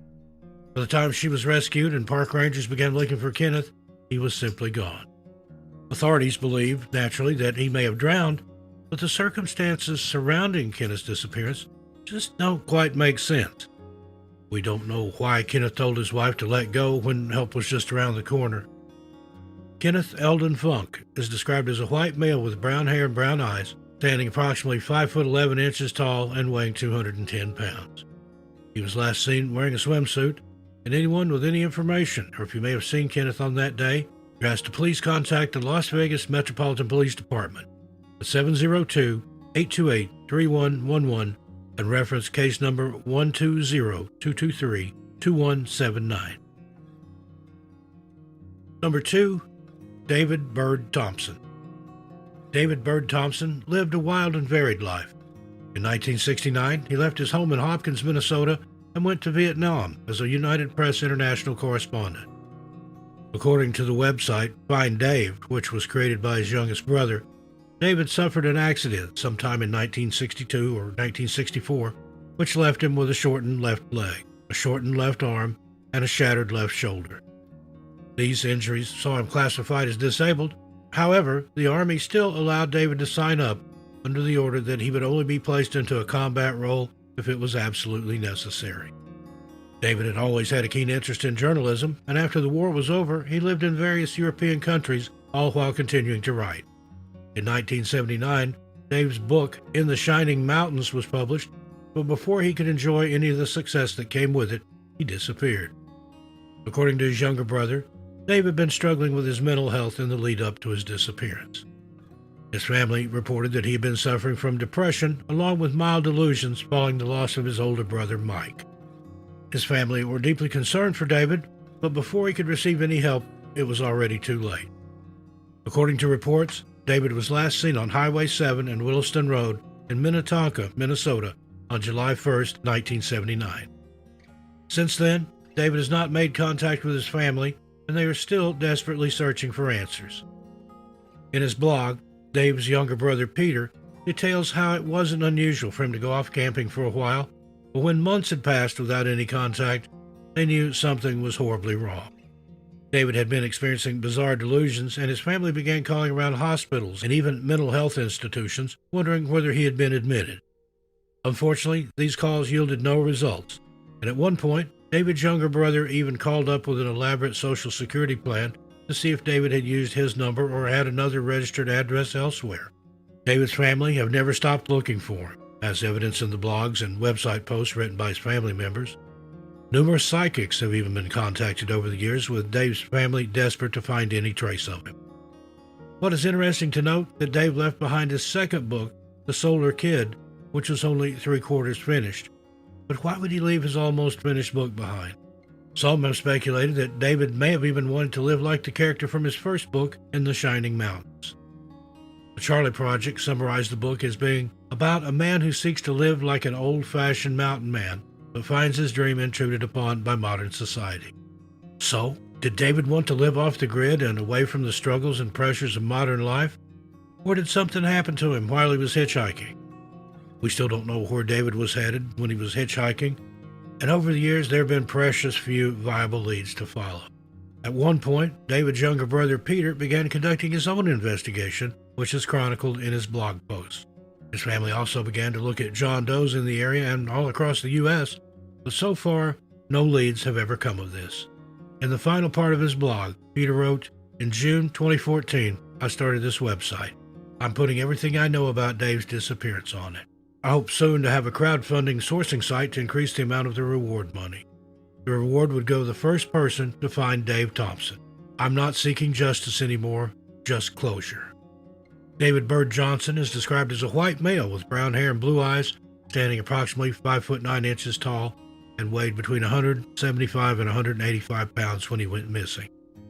David may go by the names Bird or even Chris, and has the following injuries: a scar on his right elbow, a fractured right arm, his left leg is 3/8 of an inch shorter than the right, and his left arm is shorter than his right due to his shattered left shoulder. David also suffers from scoliosis and was battling depression and was having delusions at the time of his disappearance. Anyone with any information at all, no matter how insignificant it may seem, is asked to please contact the Minnetonka Police Department at 952-939-8500 and reference case number 920000446. And finally, number 1, William Thomas Ukiah Duncan. William Thomas Ukiah Duncan was last seen near Dry Creek, past the Mount Hagen Wildlife Management Area off Mill Creek Road in Anaconda, Montana, on May 27, 2012. Dry Creek is mostly known for its fishing access to the Clark Fork River, and it provides a peaceful escape from the outside world. In the years before his disappearance, William, who goes by Will, had moved to 7th Street in Billings, Montana from Anaconda. His friends and family described him as a keen and experienced outdoorsman who knew how to survive in the wilderness and was always looking for his next big adventure. But when he failed to make contact with his family following his outing in May of 2012, they knew something was wrong. His family recalled to the Billings Gazette how it wasn't unusual for Will to go into the mountains for sometimes months at a time, but this time, in May, he did not call or leave a message to let them know where he was going. A search of his home didn't produce any notes or clues, and when his family tried to call him, they were taken straight to his voicemail, meaning his phone had either been turned off or had run out of battery power. As weeks passed by and there was no word from Will, his family decided to contact the Anaconda Deer Lodge County Law Enforcement Agency to report him officially missing on June 19, 2012. Law enforcement officials, along with personnel from the Pentler Search and Rescue, performed a ground search of Dry Creek, but no clues were found. One article for the Billings Gazette mentions that the Montana Highway Patrol were due to be called in to use their helicopter to scan the area, although it has not been confirmed whether this search ever took place. According to NamUs, Will's truck was found abandoned on Dry Creek Road and had been abandoned for at least 3 weeks before he had been officially reported missing on June 19, 2012. William Thomas Ukiah Duncan is described as a white male with brown hair and blue eyes, stands 5 foot 6 inches tall, and weighs 165 pounds. He may also go by the names William Ukiah Duncan or William W. Duncan. Anyone with any information at all is asked to please contact the Anaconda Deer Lodge County Police Department at 406-563-5241 and reference case number 212-CR0003587. Well, friends, there you have it. What do you make of these strange disappearances? I look forward to your ideas, theories, and comments, but please keep it friendly and respectful. Until we meet again, be good to yourselves and each other. Stay safe out there this summer. As for me, I'll see you a little farther on down the trail. I'm Steve Stockton, and I'll talk to you next time.